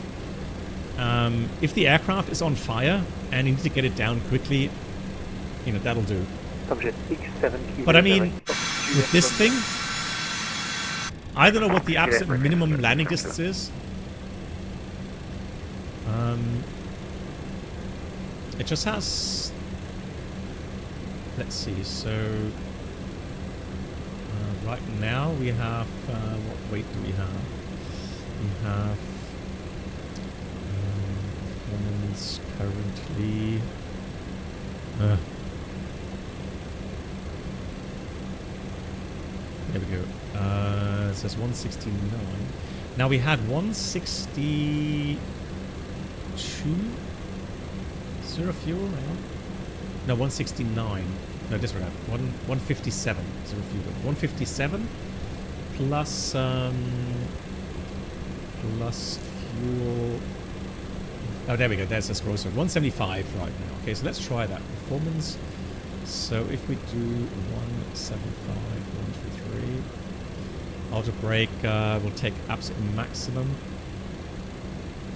Reverses all, flaps 50, get landing. Oh. 175. Calculate.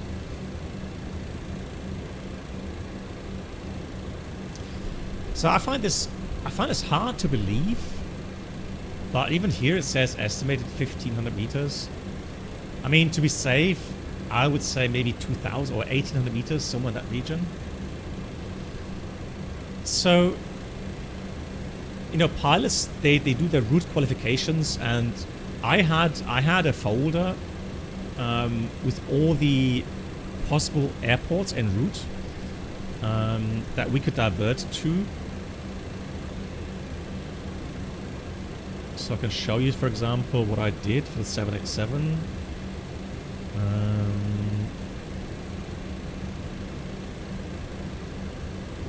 So let's have a look.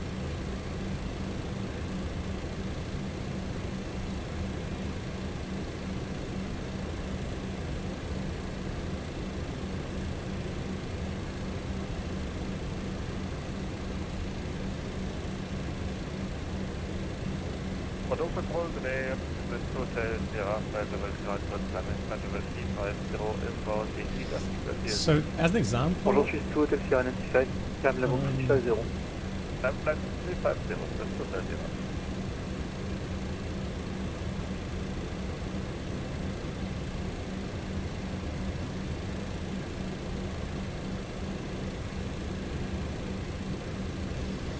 So as an example,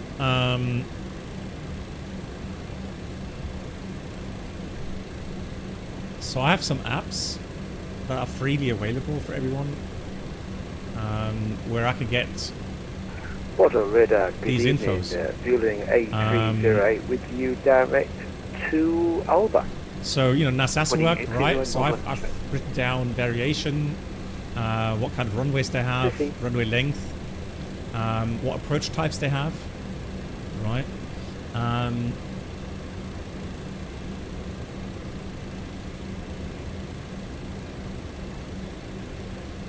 There's some info I can't show you here, unfortunately, because they're internal. Yeah, but again, right, here's, for example, variation 20 degree west. We have frequencies. That's the firefighting category, 8 for Goose Bay. And again, what runways they have available, what approach types they have available. And then here also, now I've hidden it because that's the company information regarding runway length and so on. So that's something you do as you know, you prepare for these flights. And depending on the aircraft type that you're flying, you prepare, right? And then en route, as you fly along, you get the weather information already for these airports, and yeah, and then you draw. I've shown it on the on the cross the Atlantic flights, where you just draw in these circles, distance circles, so you always have a good situational awareness. If something happens, where would you go? Because there are some abnormals, some emergencies that are extremely time critical. So if you have to waste like 3 to 5 minutes climbing to flight level 350 trying to figure out where you're going to go, that could potentially be be decisive if you're going to survive. Ronald, very good question. So Africa is one of those airports, those areas where you don't really have many options. Now, the thing is though that you are always weighing, what kind of abnormal you have, and then what options you have. So if you have a fire that's uncontrollable, then you would try to land somewhere in Africa on a runway that has basic services like some runway lighting and some basic approach. And then even if they don't have a fire brigade, I mean, at least you can land and evacuate the passengers and the crew. Right, so at least you have a chance to get out. Right. Now for medical, we have an internal system where we have a database where we can actually very quickly find out which airports have medical support. And then we can contact the company as well to get some more infos. And so they have some very good information where they could even say to you right now, even though the airport that's like 100 miles away from you does have some basic medical services, but for the passenger who has maybe, let's say, a stroke, then the other airport, which has maybe 15 minutes, 20 minutes more flight time, has much better services for that specific case. Then you would get those information and make your decision on that. Roger. Air France 306, bonjour. Tarek Lerga, climb level 370. Tarek Lerga, climb level 370, Air France 306. So here's Bordeaux. Ryanair 25 Bravo, climb level 360. So we can get weather from Bordeaux. Let's try it. Climb flight 360, Ryanair 25 Bravo.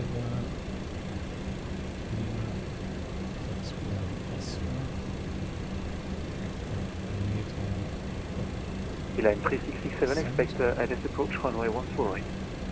We expect approach 14 right. So Bordeaux currently has 120 at 16, KOK 12 degrees, 1018, and I would simply Bonjour, Iberia 44 Echo Romeo, direct as I'm flying along, thinking about my potential plan B or emergency fields that I have available, I would just continuously check. Romeo, are you ready for this one? Right. So I would check, for example. It's Toulouse. Hang on. That's not Bordeaux. It should be Bordeaux. Bravo Delta, not Bravo Oscar. Bravo Delta. There we go, Bordeaux. Bordeaux, taxi, and airport, there you go. There's Bordeaux, right? So, yeah. So with that wind, it would probably be 05, preferred runway. So then I would already check for the approach types we have. So we have an out approach, 05. We have... check, do we have an ILS approach? ILS Alpha Bravo, climb level 390. Climb flight level 390, INR25 Doesn't Alpha seem Bravo. like it. And you could also check your database in the FMC. Let's try that. Fox Bravo Delta. And Bordeaux says runway 29. 05. No, they only have an RF and VOR approach 05. Tour station that connect to CPDLC, Logan, Lima Fox, X-ray X-ray. Lima Fox, X-ray, X-ray. Let's try that. Menu.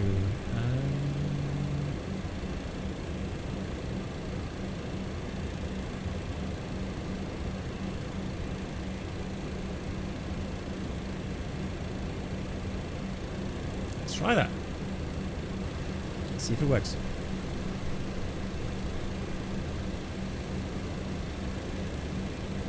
AT14 connecting Clinic of 5. ATC com established. Nice. So that's working as well. Fantastic. Yeah. So, I mean, you know, it always depends on the company and what kind of services they offer. But, I mean, for us, it was very convenient because we had an hour EFB. And I promise I can't show you pictures because it's internal information. But, I mean, we had the option to select your aircraft type, which then changed the whole setup regarding services. Like, do you have maintenance? Do you have fueling? Do you have medical? Do you have the stairs? Do you have the firefighting capability, etc., etc.? So all the information was there for us. Which clearly helped.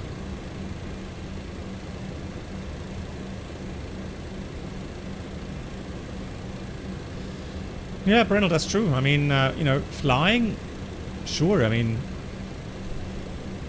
that is, you know, the main deal, right? So of course, you know, that is something. You know, that's your main focus, safely fly the aircraft, A to B. But indeed, there are so many other things that you have to manage. And so right now we have, you know, the terrible military action going on in the Middle East. And you've heard about all those airspace closures. And you saw, I mean, we had some discussions regarding suddenly aircraft having to turn around or divert en route. So you always have to be flexible. And last year I think it was in June or July, I think it was June when the US and Israel attacked Iran as well. It was hard to get some information on where those aircraft would be flying along. So the military aircraft were flying along now. So the only information we had was that we would be flying back from India overhead Saudi Arabia, and then potentially over Cairo, the Mediterranean Sea, back to Frankfurt. The thing is, though, you never know how dynamic the thing is, right? And so we actually took some good amount of extra fuel. I remember that very well because we had a long discussion about, you know, how much extra fuel we would take. And then as we're flying along over Saudi Arabia, we got the messages that the airspace closures ahead were being increased. and that we would have to expect a potential reroute way west of Cairo. And then the question, you know, if we had enough fuel for that reroute. Did you call L2 827? Ethan, what is the maximum Mach you can give me? I would say Mach 0.83 currently. Mach 0.83 then, increase Mach 0.83. Mach 0.83, copied L2 827. Just to let you know. Alright, So there's 827. an aircraft 2,000 above, but I need you to speed up a little bit because you are 1 mile from the separation. Okay, that's fantastic. Alright, we'll go Mach 0.83 and L2 827. And unfortunately for you, he's heading to Madrid. I thought so, thanks.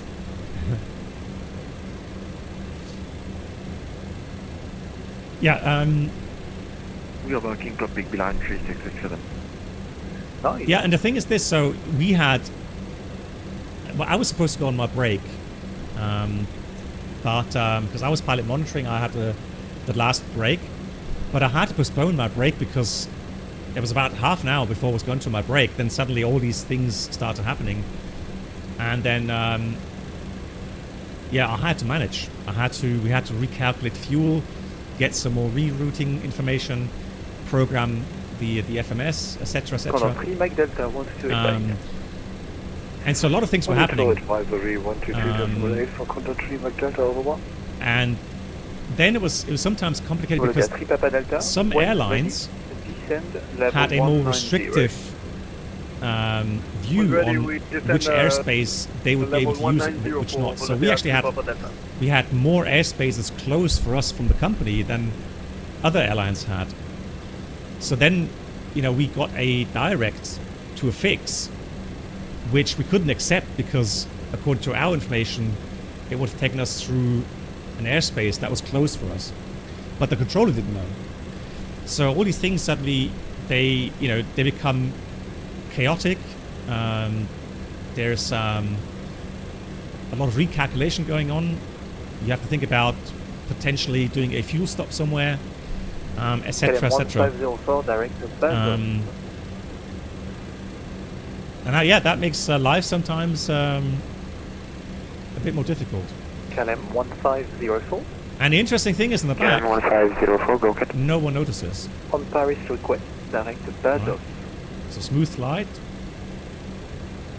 They may notice being a little bit late, or you arrive a little bit later than first expected. Direct to Basis right now, or You know, when we transfer? they feel safe, that's good, and Right now. that's all that matters. Alright, direct to Basis, KLM 1504. Oh, the quote, pilots are an overpaid bus driver. Well, I mean, everybody is entitled to their own opinion, but I can say that I've had days where it was easy money, and there were days it was hard-earned money. And like I said, after 30 years, if you can say that you've always managed to get the aircraft down safely,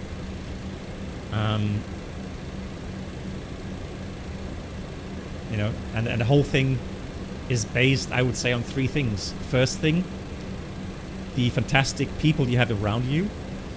So your cabin crew, your co-pilots, mechanics, dispatchers, ATC, you name it, right? All these people in aviation, we all come together as a team and then try to make the flight as safely as possible, right? And then the second thing I would say is maybe luck. You need a good amount of luck in your life as well. And then the third thing is, and I've always put it last, but I would say that I guess I've done a few things correct, because I had to do some interesting decisions in my lifetime as a pilot, especially as a captain. So, you know, having gotten the aircraft down safely every time, I'd say I did earn my money. And if someone is saying no, you never earned the money, you should have earned less, what's their opinion? I don't mind. But only I know exactly what 30 years of aviation, 30 years of being an airline pilot, and 18 of those as a captain, I know exactly what it means, and I know what I've, 150. what I've done. And the thing is, 128.137. I guess you could get frustrated about that 128.275, okay, because, like I just mentioned, 150. there were things going on the flight deck that the passengers never Ryanair noticed. 2504, just for information, approximately 90 Right. miles to descent. I'll just give you a And quick why reminder should a they? couple of miles before, thanks to Right? 504. It's they No worries, buy a fine for me. ticket for your flight, and they expect you as the crew, not just me as the captain, but the whole crew, including maintenance, including ATC. They all expect everyone to do their best to get them safely to the destination, and that's it. That's fair, right? And that's why they don't need to know everything what's going on and how well I've managed to fly it, or if something came up that we did well in. That doesn't matter, right? They don't need to know. But on the other side, to then come and say we are overpaid bus drivers, well, that, in my opinion, is unfair as well. Okay, just like I mentioned, you do not know exactly, what a pilot, or what a mechanic, or what a dispatch, or whatever, right? On what someone, air traffic controller, what they do in their lifetime, and which decisions they make, which produce a safe outcome. But Brendel, you just learn to shrug it off. It's just one of those things in life.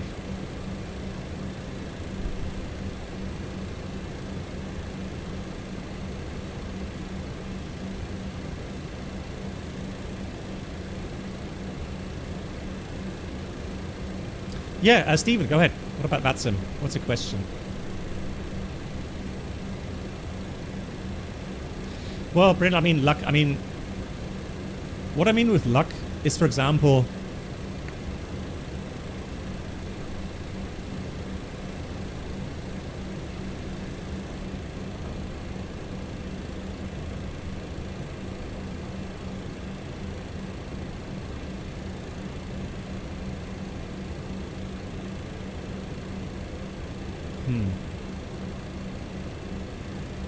Oh.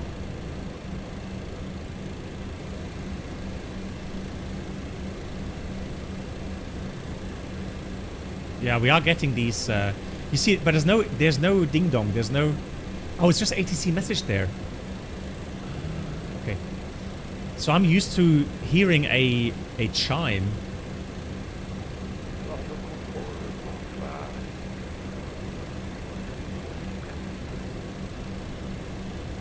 Air France 452, bonjour, direct FIA, piste 14 gauche, est-ce que vous souhaitez plus haut?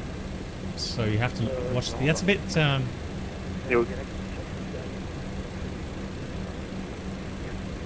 That's a shame. Air France 452, autant pour moi, ça va être 14 droite. Or I've dialed down the. Ryanair 935, 122.08, good evening.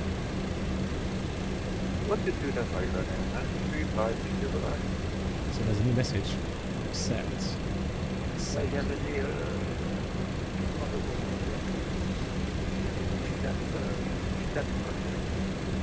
Plus tout à fait. Yeah, so we did have enough fuel. And Brendel, that's exactly what I mean. Like we thought about extra fuel, but we didn't exactly know how much extra fuel. So we took I think it was 25-minute extra fuel. And that actually pretty much equaled out the amount we needed to fly the longer routing in the end. So that's what I mean with luck. Right? So that you always need a bit of luck. And the same thing, you have a big bird flying towards you on takeoff, and it just misses your engine by 5 feet or something, right? By foot. And just goes past without hitting the aircraft. That as well is luck. So that's what I mean with, from time to time,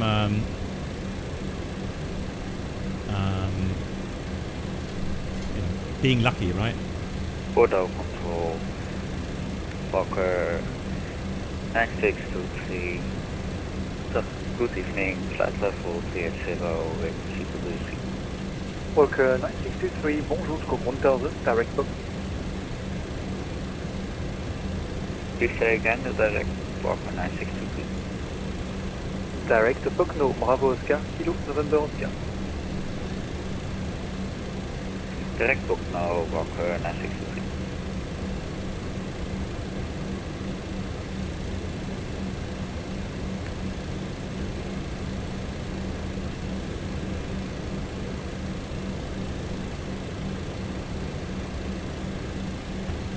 And L2 A27 Heavy is going off the Unicom. Thank you so much for the service. It was a pleasure talking to you. Until next time, bye. Yeah, see you in the sky.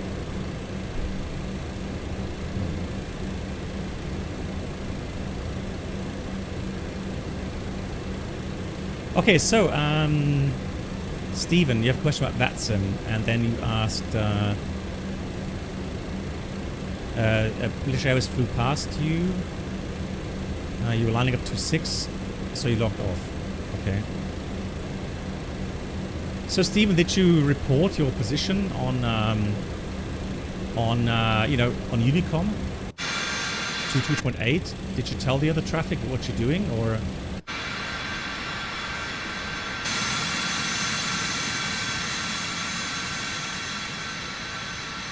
Where is he?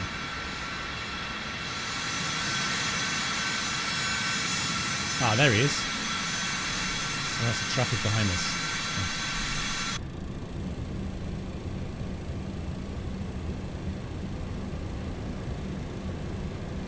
Yeah, that's true. Yeah, this thing's fast on approach. You have to plan ahead. It's one of those instances where you have to try to keep ahead of the aircraft. Don't fall behind the aircraft mentally.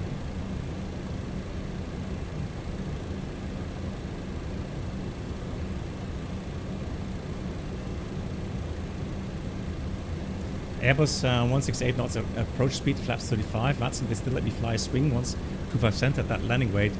And 7A, which is very high. Yeah, that's true, yeah. That is... Okay.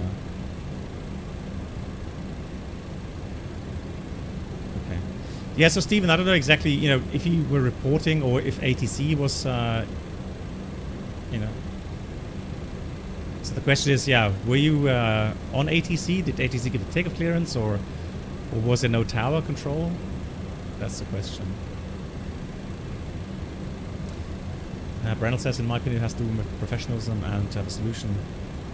Well, Brennell, no, but there's always, like I said, So, I've had at least 3 takeoffs on runway 18 where, there's no joke, there's twice it happened to me that we saw a huge, it must have been a crane or something, that just flew straight towards the center line. And on one instance, that bird saw us then coming, and he probably heard us at some point screaming towards him or her.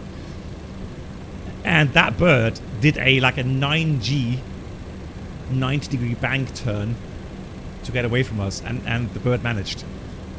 Looked absolutely spectacular, but again, it's one of those lucky instances where that bird, if that had just continued, that could have potentially hit the engine. Right, so it's one of those lucky situations, right? So it's a difference between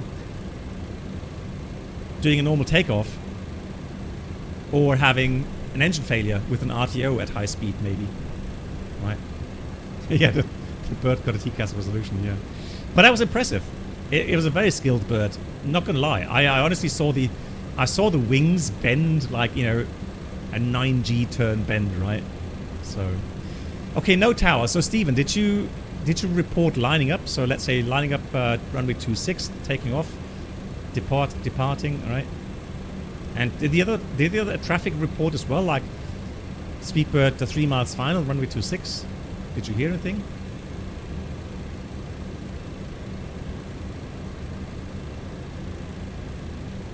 So if there's no tower, then make sure you have 122.8.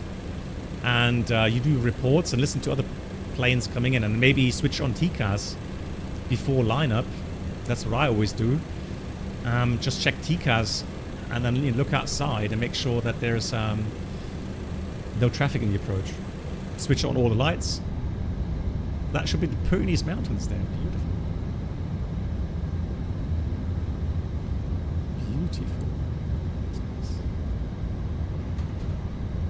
Did not hear. Okay, well.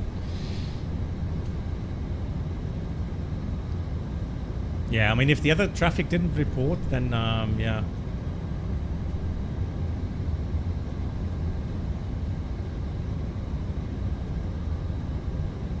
That is not ideal, no.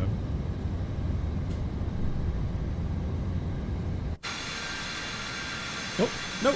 Oh! Cancel.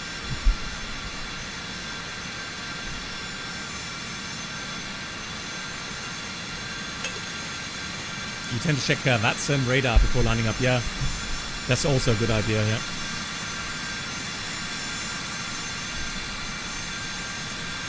You have to be done.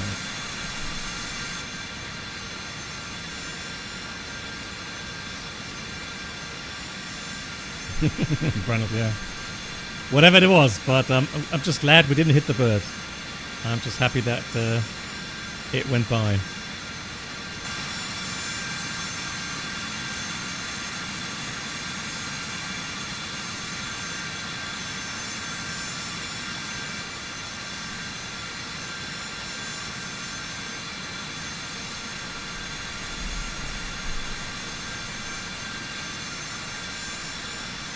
Hey, Dexter.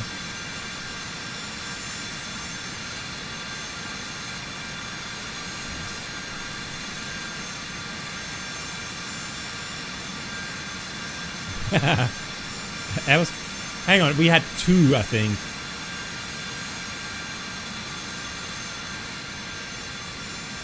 Yeah, I was thinking about maybe going to the US today for a flight, but then I thought, oh, you know what? Quite like LTU. We'll do one there again.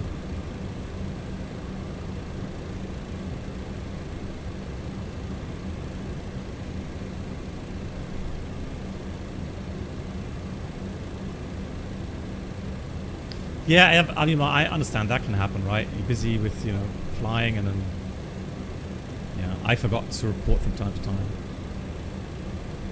But I mean, if you want to avoid those you know, surprises, then it may be a good idea. Right, we've got top of drop coming up already. What? Oh yes, 35 minutes to go, I think. Time flies when you're having fun, right? Chatting away. So let's check the weather. Oh, and we have 80s. Nice. So 80s. Information Bravo. Arrival 18 left, 18 right. Okay, what we planned for 18 left. Zulu approach. Independent parallel. 130 at 7, 10 kilometers, scattered 5,000, 12 degrees, and 1015 QNH. Good. Which means then, on the arrival chart, let's have a few charts for arrival airport. We did say it's going to be the Barnef.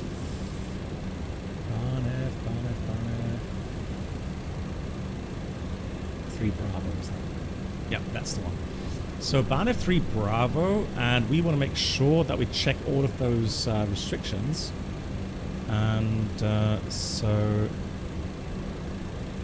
I'll check that with my iPad. So we have Barnef.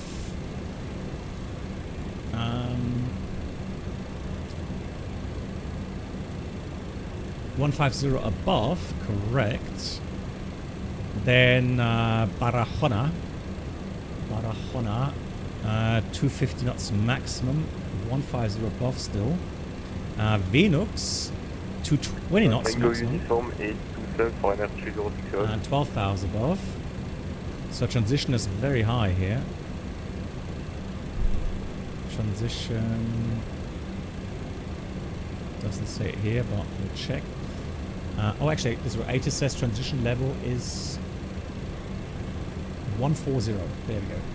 Good. So from Venux, we go to Lula, 8,000 above, max 220 knots, and then from there, it's Isla Zulu, and there's a transition. Mike Delta 626, 623.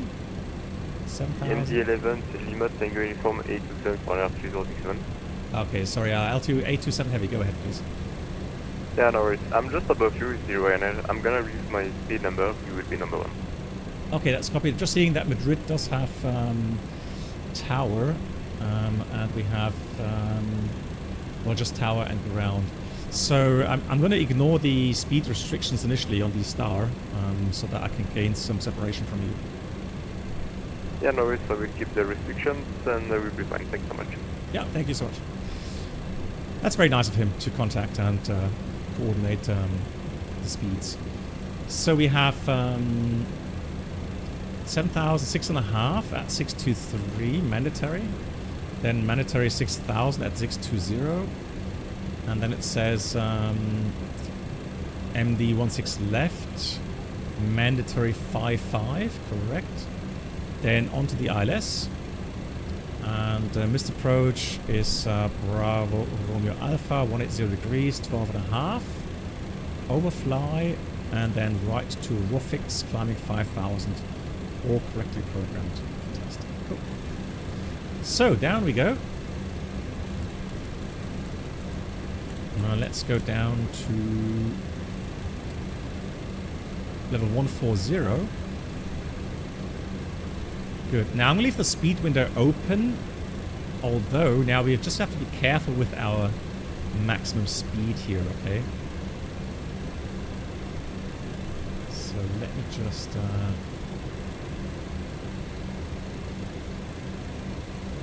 make sure that we don't overspeed the aircraft. Well, that looks good. I'm going to dial in Bravo Romeo Alpha on the RATNAV. So Bravo Romeo Alpha. 1645, correct.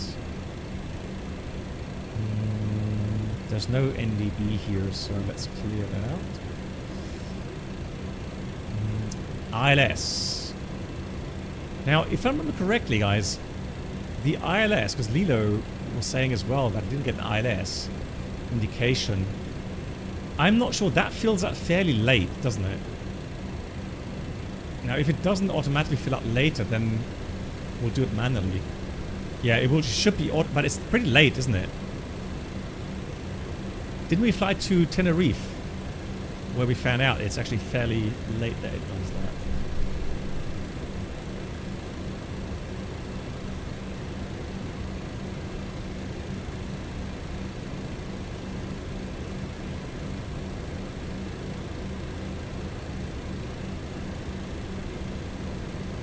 Okay, so yeah, so Stephen, I would advise reading through the rules and regulations on VATSIM. Just make sure that you're not, you know, busting any rules there. But if you feel like you've been kicked unfairly or treated unfairly, then write to VATSIM and complain.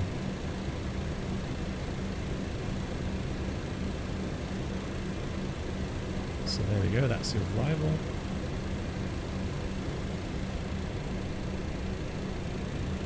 $50 miles?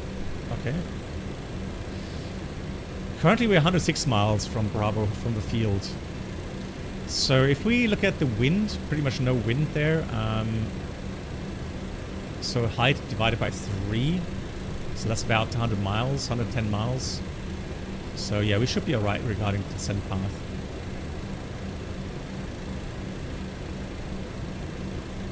I'm going to switch to from Mach to indicated speed now, so that we don't overspeed.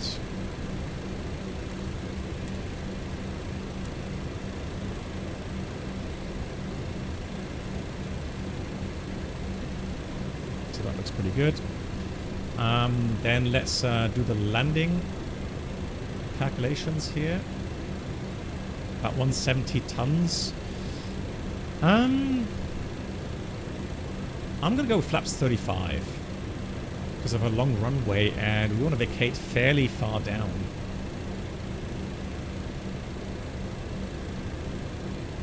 So order brake minimum. I find that a bit weird, isn't that a bit strange? Like, order brake minimum 1500 meters only? Oh, hang on. You're right. That's right. Yeah, good catch. But still, I mean, it's gonna still have the same. But the thing is, so you can.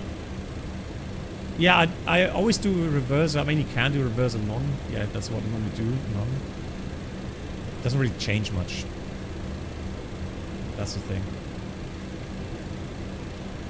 You can have center gear up as well. Okay, so how do I do that, Jacob? How do I...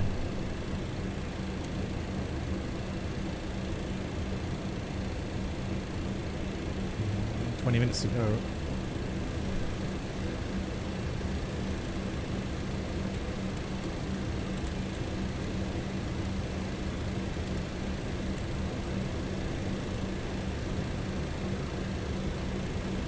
Gear handle, there's a guarded switch. Let's check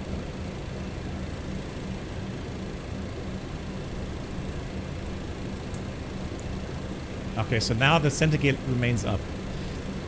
At what weight do we need it down?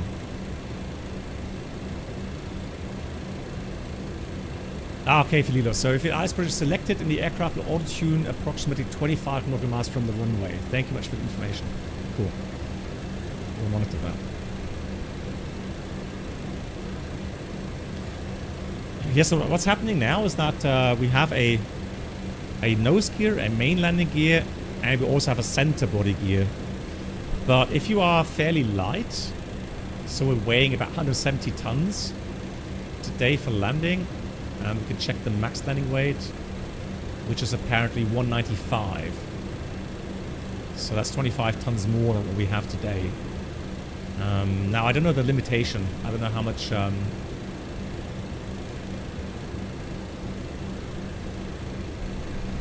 so from what landing weight onwards you do need the center gear. Beautiful, look at the... what? Excuse me.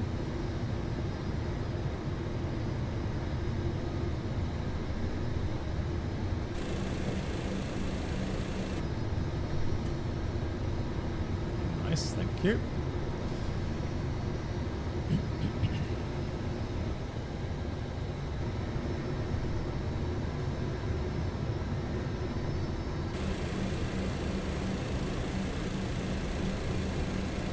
So, Banef, 150 above. Same for Barahona. And then Phoenix 2000 above. And then there's one restriction, Lula, between 9 and 8,000. That's the one rate we have to look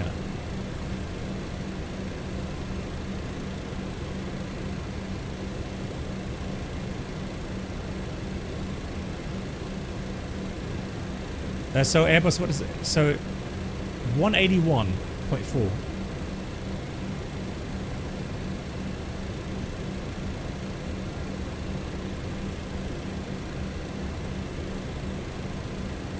Oh, and Jacob says up to 108 tons you can select gear up landing. So center gear up landing, okay.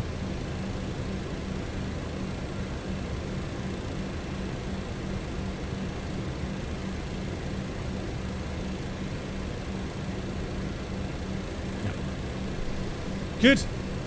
So we're gonna fly this ILS approach mode. Then once we land,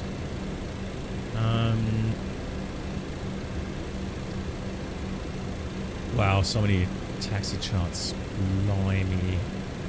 Good God, lots of work going on there. So we land 18 left, and then vacate, Yankee 4 maybe. Or Yankee 3. Well, Yankee 4 would be fine. And then, I'm already going to get my taxi chart sorted out on my iPad because taxi clearance will be crazy.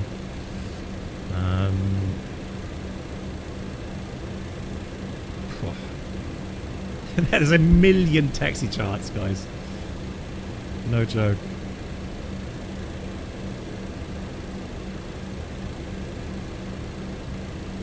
So, I'm going to try... I mean, we could... I mean, if ATC gives us a parking stand at Terminal 1, then it's a really long taxi. Terminal 1 is down here. down here, so that could be a very long taxi routing. Now, there are standard taxi routings.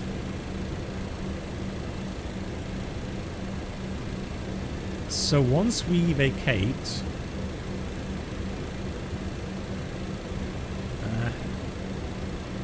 why doesn't it have it on there?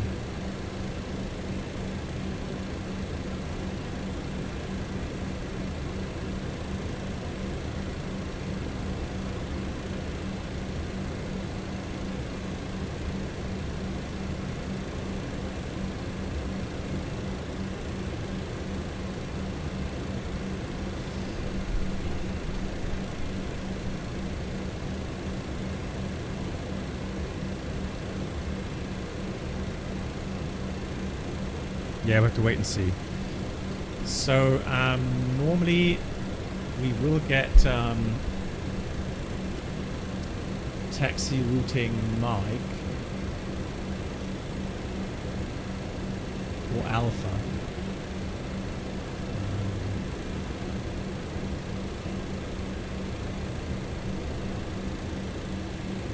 So aircraft access apron taking a 4-shot.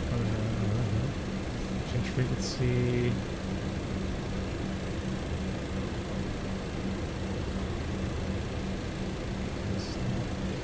Same thing which taxiways. Pretty sure back then when I flew here.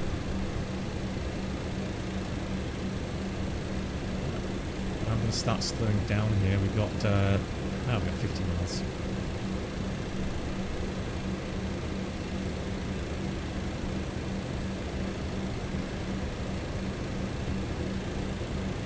So tower 18155, let me pre-dial that. But that's just on final approach. He doesn't do anything regarding sequencing in the approach.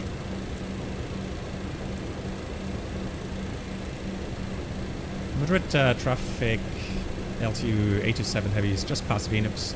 Flying the standard approach, ILS Zulu 18 left in Madrid.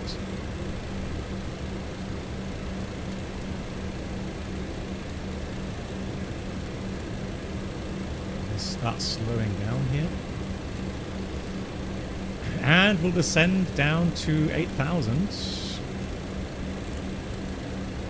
on the QNH. On the QNH, influence Charlie 1015.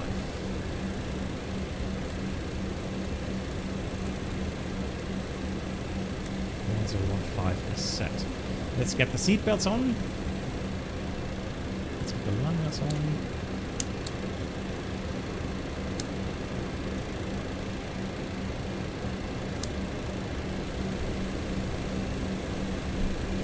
And let's read a checklist, shall we? The minimums, though. Minimums and minimums. So for the approach, we'll do flap 35.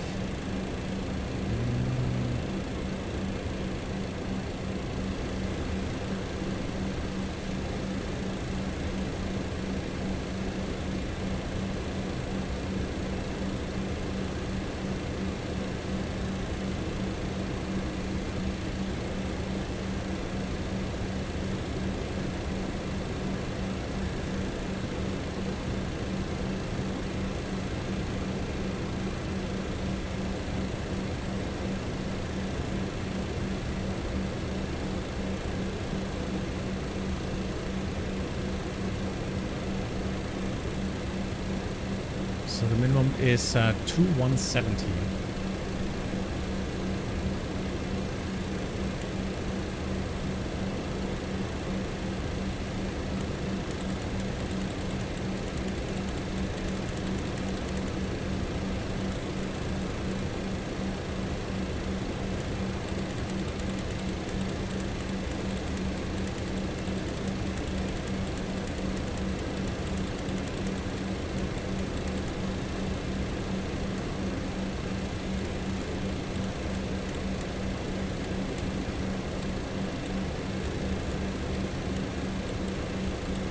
to 170 is set.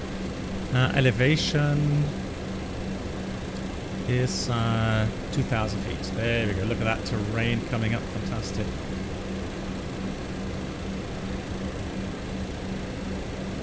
Let's slow down further. I'm going to start extending slats here.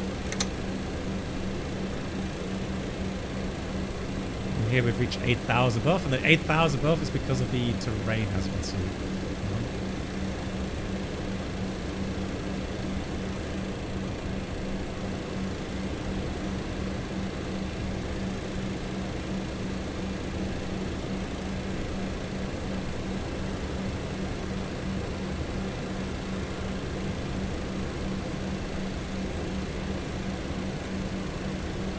Traffic, L2 A27 heavies approaching Lula. Standard approach, ILS Zulu 18 left in Madrid. Altitude. Yep, 1,000 feet to go. And then for the next, let's start getting some flaps out here. Flaps 15.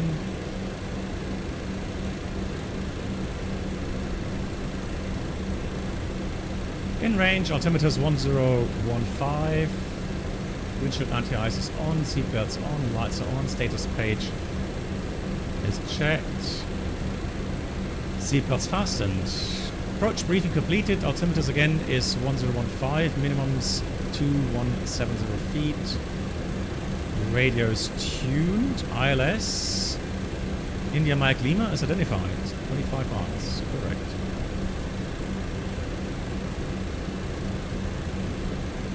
Before landing, I've already armed the spoilers. Thank you, Nate. Yeah, that's only for takeoff. Yeah. Now we've set it to 15. It's raining there a bit. Nice. Look at that. Beautiful. I can maybe show you after landing. Once we've parked, I can show the video from a real world landing here. One it left. I filmed. Let's switch off the tower. And then round is 2163.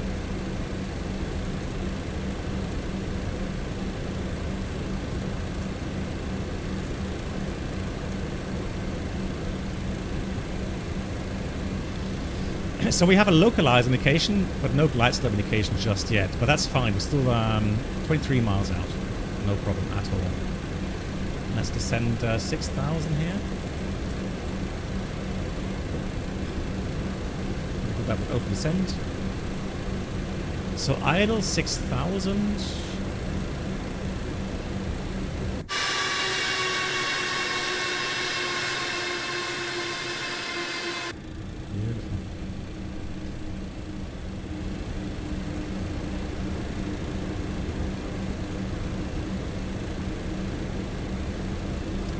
It's the LT, the Latin VFR Madrid. That's the one I have. Altitude. Slow down further here. Navigator 2 wind 1, correction 1 to the wind back now, we want for speed for takeoff, transfer Pinar to engine for starter. Wait for takeoff, only 14 left, RB 12. Down we go to 5.5 for the approach.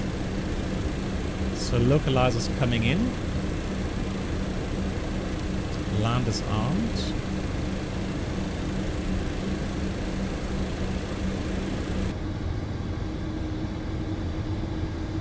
Rain showers there. Oh, look at the terrain, crazy.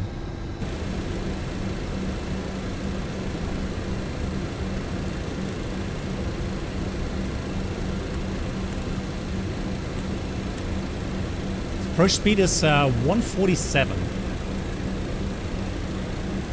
Light slope is indicating now, fantastic. I know it's difficult to land. Stabilizer motion. Guys, there will be no landing rate indication today, okay? I've had it with that silly indication. That's so wrong. We'll feel it, okay?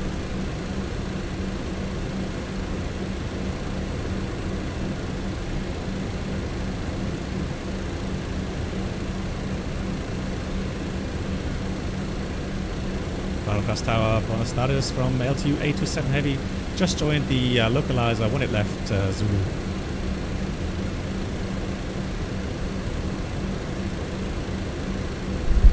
Station calling. You are too far away from my control zone, so please call me more or less 5-6 DME of the local from touchdown. 5-6 DME. That's copied. Right. There's 2 monitor advisory 1 to estimate. Yeah, we'll do. Going to 122.8, ability to tank first. Just having Sioux station. Hey, voyage on way. Right. 5-5. Yeah, I mean 14 miles. Yeah, we're still a bit far out, that's true. But there's no traffic ahead of me, and the Ryanair behind me is also far enough away, so I'm not in conflict there. Mars clouds, yeah, it's a bit with the time of day, though.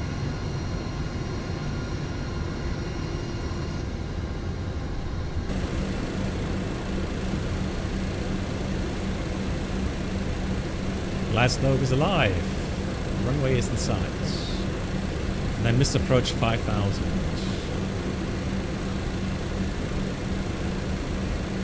Exciting.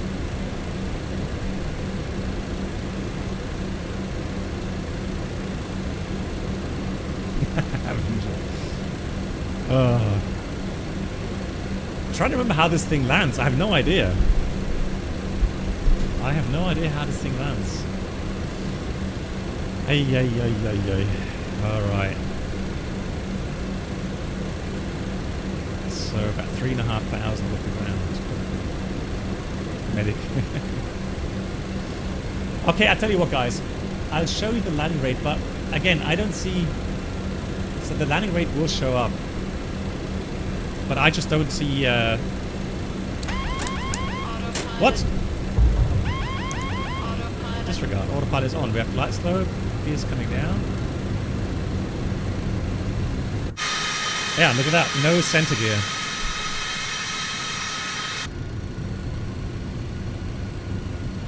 So 147 is the approach speed. Wind, yeah, 10 knots is fine. Airline Madrid, 147. Here comes flaps 28. Mantenga Tucson y con coordine con el resto de tráfico. The aircraft Aún system, está fuera de flaps espacio aéreo. malfunction, it's still there. 500. That is silly. And flaps 35 landing. Stabilizer motion. So we have lights on, spoilers armed. We have auto brakes Stabilizer motion. minimum. Landing it down, 3 green, and flaps 35 checked. Landing check is good. So let's see. We want to have auto thrust off. Oh, I remember now. It's really hard to control Autopilot. the speed. Right, let's see. Trying to get the power correct. Trying to fly with N1. Bypass tower again from L2 A27. It's now 5 miles. 1 left.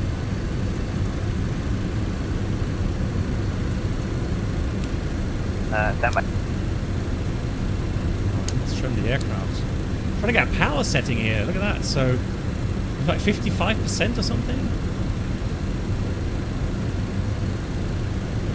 German 827, wind 120 degrees 5 knots, 14 left, clear plan. Okay, 18 left, clear land. L2 827 heavy. Yes, 18 left, up the smash, but 18 left, clear plan. Thank you. No problem. Ah, trying to get trim correct. Force feedback. Right. So, good evening, Channel 306, Niels from HRI. 1,000. What 55% seems to be a sweet spot for the landing. Ryanair 367, same material traffic for me, 56 DME yards to start my airspace. So technically I cannot see you anything at this point. Adjusting, 30. So I'm literally looking here at the N1, not at the EPR. I can't really see much at the EPR. There's no real trend change. Man, I'm lucky it's not windy. Blimey, this thing is hard to fly. So I'm gonna go with the, 500. the party lights, not with the glide slope, guys. Yeah, disregard. Glide slope. There's a mismatch. Glide slope. 400. Glide slope. Glide slope. Approaching minimum. 300. Minimum. 200. Fast. 100. 50, 40, 30, 20, 10.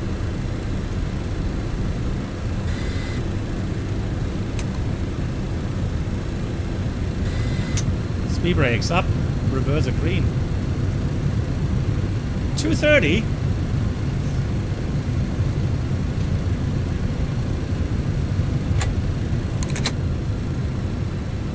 I'll take that. Right, we have all brake disarmed. So we're going to take the next high speed to the left. That should be Tango 4. Not too bad, not too shabby. Take that. Thank you. I appreciate the applause. Speed brake stowed. Let's get to 30 knots.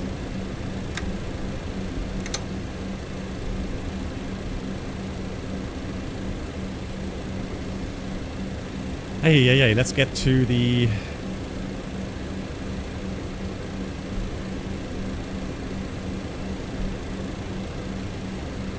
So here we've... So here's Alpha. Stand by, run at 3267, wind 123 degrees 5 knots, 18 right speed plan. 18 right speed plan, trainer 3067. German 7, continue now for contact ground 121.630. 11630, gracias, adios. To 827 heavy. Please toward it. So here we go, oh god. Shall we say appreciate Terminal 5 before? Final pass ground, buenas tardes from LTU. 827 heavy is just vacated onto Alpha. You 827 hello. Taxi to distance Tango 17 via Bravo Yankee, Mike to the south and gate 4. Okay, so copy. Tango 17 the gate. Bravo Yankee. And then I didn't catch the middle part, but I did catch gate 4 at the end. What was the middle part again? After the correction, LTU 827 after Bravo Yankee, Mike to the south and my bus, gate 3. Okay, so Bravo Yankee, then Mike to the south, and gate 3 is copied LTU 827. So LTU 827. So Bravo Yankee Mike, okay.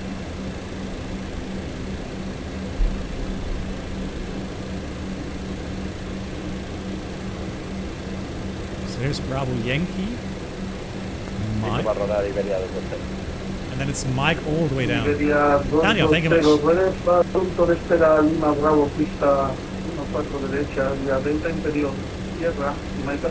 And Tango 14, unfortunately, is all the way down Terminal 1. So it's a long taxi. Exactly, now we switch to taxi simulator. Area 0921, continue with Madrid Tower, 118, 155, 118, 155, so Iberia 09, 16.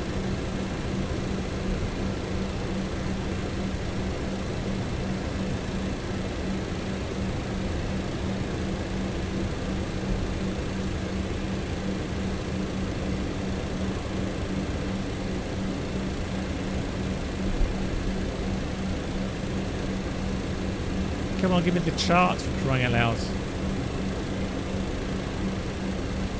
Why are you not giving me the taxi chart? Oh, thank you. Let's go first of all to taxi routings. That's the chart I want initially.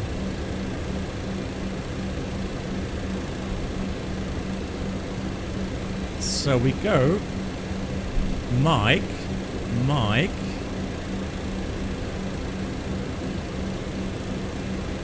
16 Mike.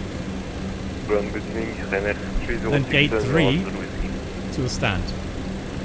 Ryanair 3067, hello, welcome to Madrid. From the taxi to stand Tango 6 via Whiskey, Mike to the south. Well, I think Polderban is even worse still. I mean, this is pretty bad. Taxi stand, Tango 6, So this is a long taxi. Then Mike stores, I would and say I also didn't not capture as bad as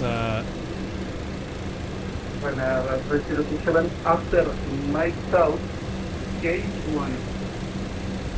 I get on Ryanair 306. so. Let's see, what else can we do?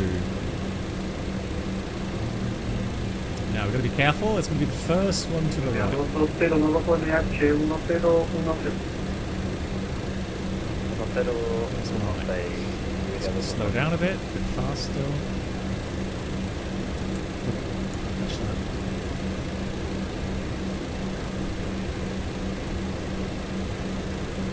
Ryanair 3067, you just steer to Whiskey when able, turn right on Victor and then continue. Yeah, we're turning now Victor, and we're just following the way. Ryanair 306. Let's check the after landings.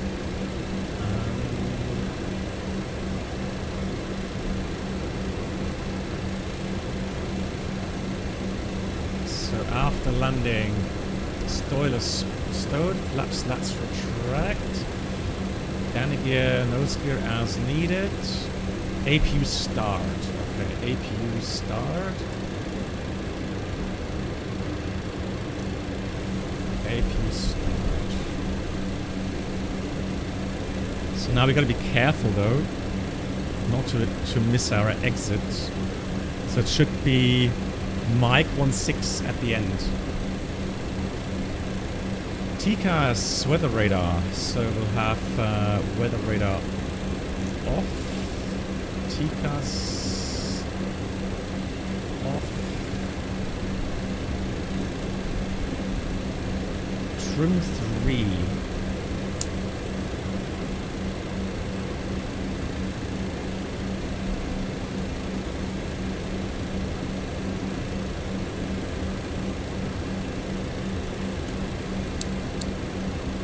.0 set. 2-0, alcanzando punto de espera, continúe con Madrid sobre 118,155 que tenga punto de chat. So after landing, oops. 7 after landing, APU is on, lights as required, trim 3 nose up, flaps that's retracted, auto brakes off, spoilers retracted, detent, radar off, oxygen pressure is checked. Right, now we have to go Mike 15, so it's going to be Mike 16. Continue taxi. So Mike 16, Mike 15. So pretty much at the end there. Bravo Yankee, Mike Hotel, links. Oh, I switch off engine 2. Confirma gate Tango 26. Echo 26. So is he waiting for me or?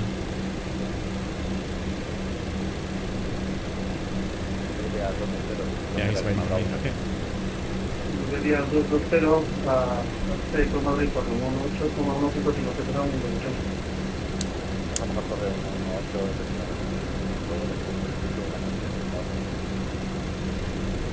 Well, normally it's 3 minutes. 3067, all shots of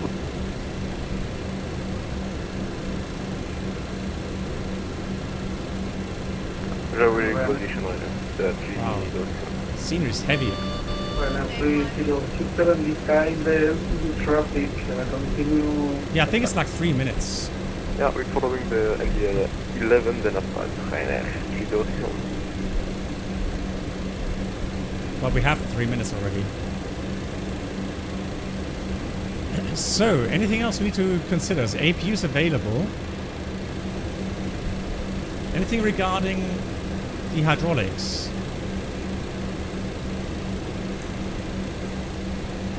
Do we have to have like auxiliary hydraulic pump on or something? 827. Just for information, are you cargo traffic? Negative. We are passenger L2 827 heavy. Well, we have continued as fast. We continue L2 827 heavy. Automatic PTU. Okay, so we should. Let's switch off engine 2. Victor, good evening. Request a radiation, please. Yeah. The 5-3 Victor, are you requesting clearance? Pressure looks good. So let's have a look at the gate 3. Yes. Easy 5-3 Victor, It's around the corner. I will request a radio check. Gate 3 is around the 5-3 corner. Victor, I should do 5-5. And then Tango 17. Wow, it's going to be a hard turn to get to the gate.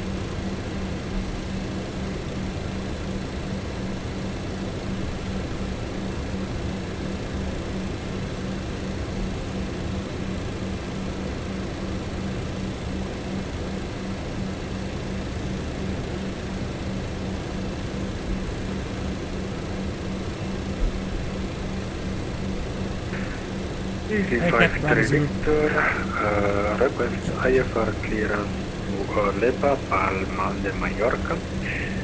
Yeah, somewhere in that region, 120. On board, we are on Airbus A320. So it's like 10.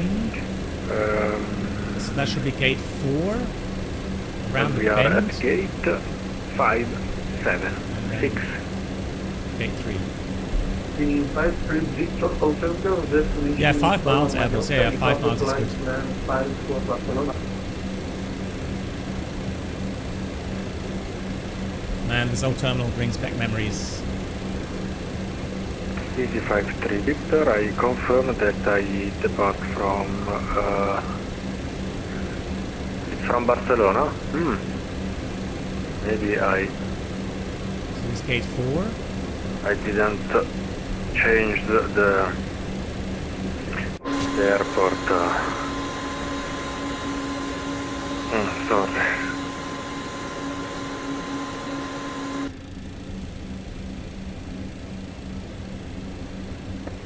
The 5-3 Victor Hotel start time. We have the destination Barcelona.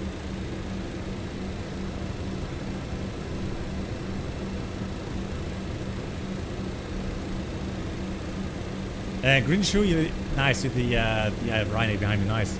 Yeah, thanks for coordinating the approach sequence there.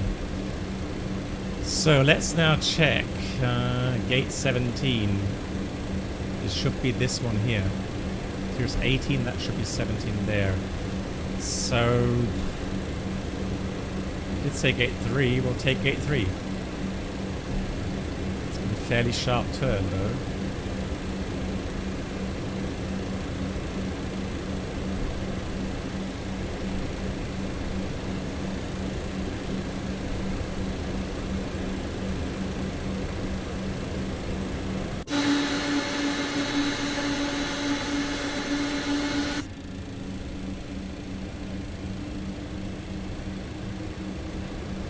There's a lot of power.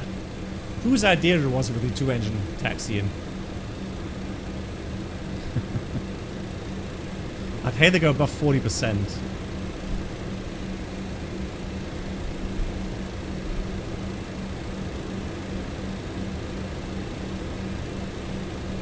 Yeah, that's the thing with the TLOD, honestly. Now, everyone has to do what they think is best for their setup, right? But for me, I've always thought, like, you know, TLOD at 125 is good enough. And I'm on a 4K screen, a big 4K TV screen. And I've always been happy with how the sim looks. Right, so this will be interesting. Sharp turn there. Ay, ay, ay. Those poor tires. With differential thrust coming in.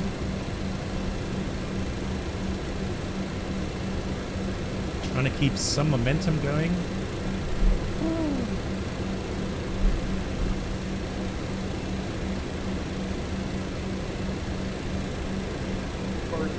The stations around this close hill, you can continue in advisory 122.8. It's nice that it came online, that's really nice.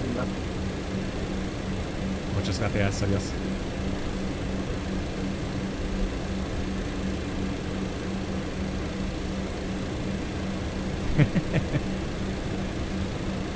Go on!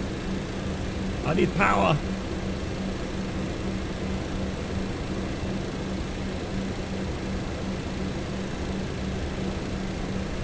Trying to get aircraft aligned here.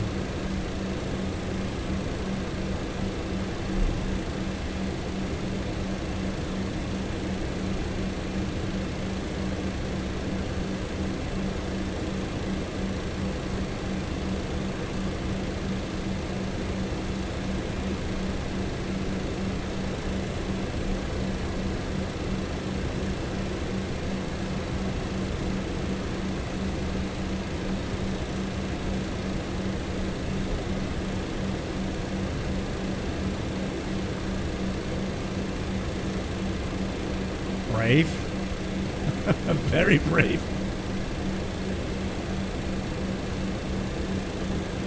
Madam, are you sure?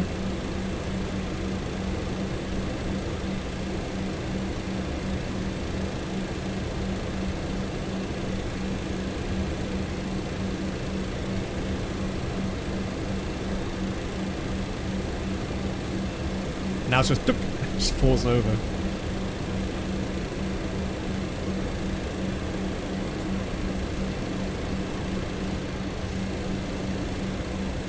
Cutting the engines, fantastic. Alright, she's happy. How close was that? Oh no, it's actually not that bad.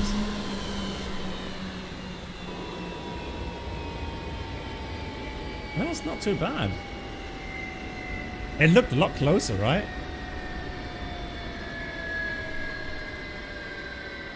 Nice engine sounds.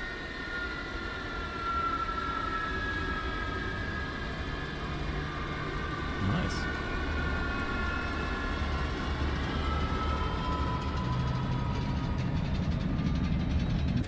Beautiful.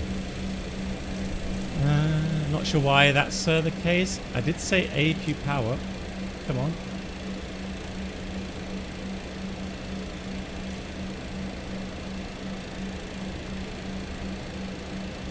That is a bit strange. APU was running.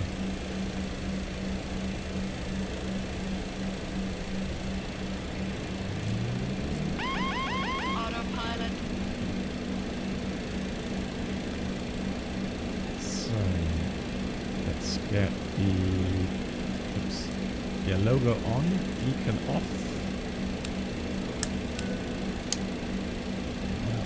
All off.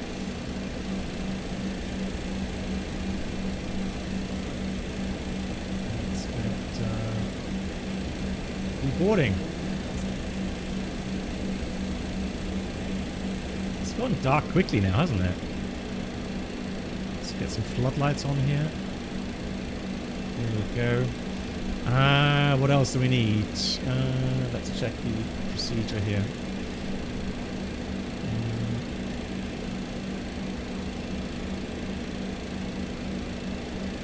So parking brake on, engines off, beacon light is off, seatbelt signs are off. Shocks on, GPUs on, shock set. APU is needed, hydraulic RMPs off.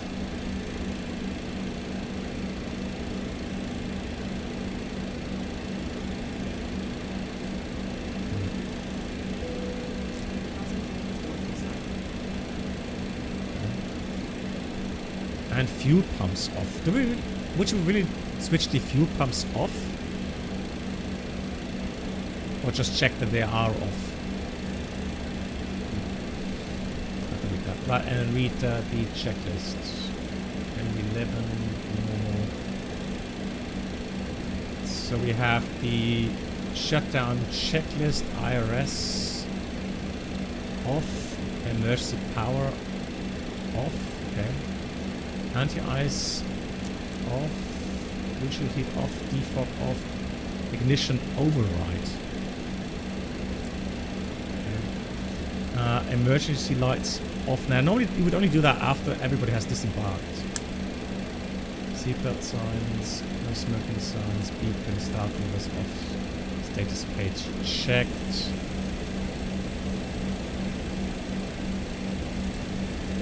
And that's it. Yeah, Jacob, I would think so too. Hey, Cassiopeia. Really flew that with that plane to LA around 1996, 97. Isn't it crazy how long ago that was? Crazy. Nice. I would say that was a successful flight. Didn't do too many things wrong, and also landing rate was okay.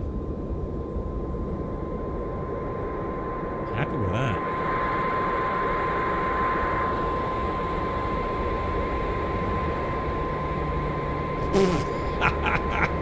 The GSX fail. Oh. Why am I not surprised?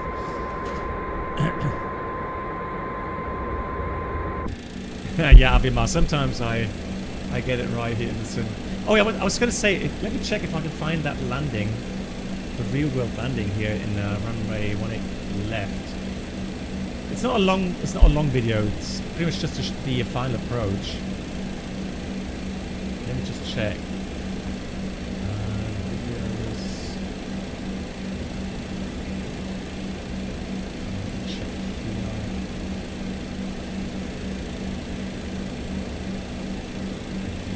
There it is. Copy. Paste. I mean, if interested, right? Only if you're interested. Gotta get the desktop sounds off. Then let me get the video.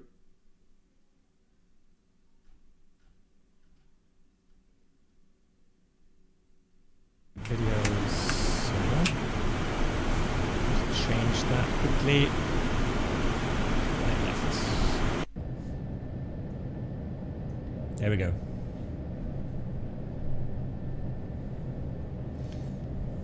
Yeah, so that's pretty much short final.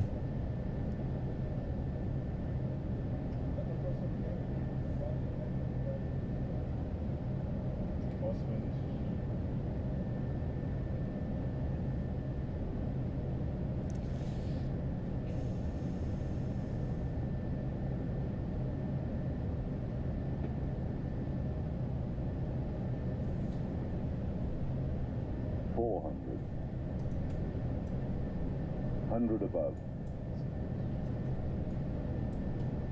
300. Minimum 200. Huge display threshold. Look at that. 100.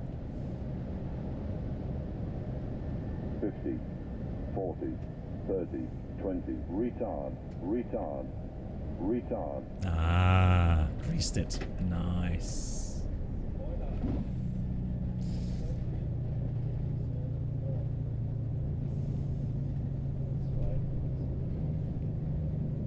Butter. Exactly.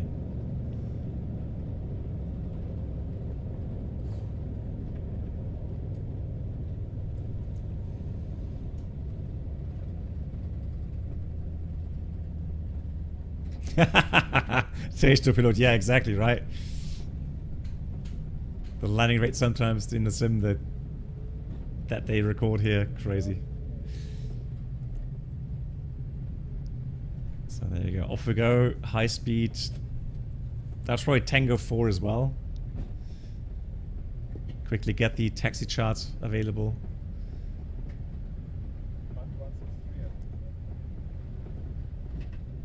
I spare you the taxian, because literally it would have been here Tango 17 in that region. And pretty much the same taxi route as we just had here in the sim. Nice. Cool. Alrighty. Thank you so much for all the resubs, guys. Appreciate that very much. And I'll be back on Wednesday. So another stream in 2 days from now. Looking forward to it. So stay safe, everyone. My dear moderators, thank you so much for all the help, as always. Thanks for the support, and see you again very soon. Good night, everyone. Good night. Take care.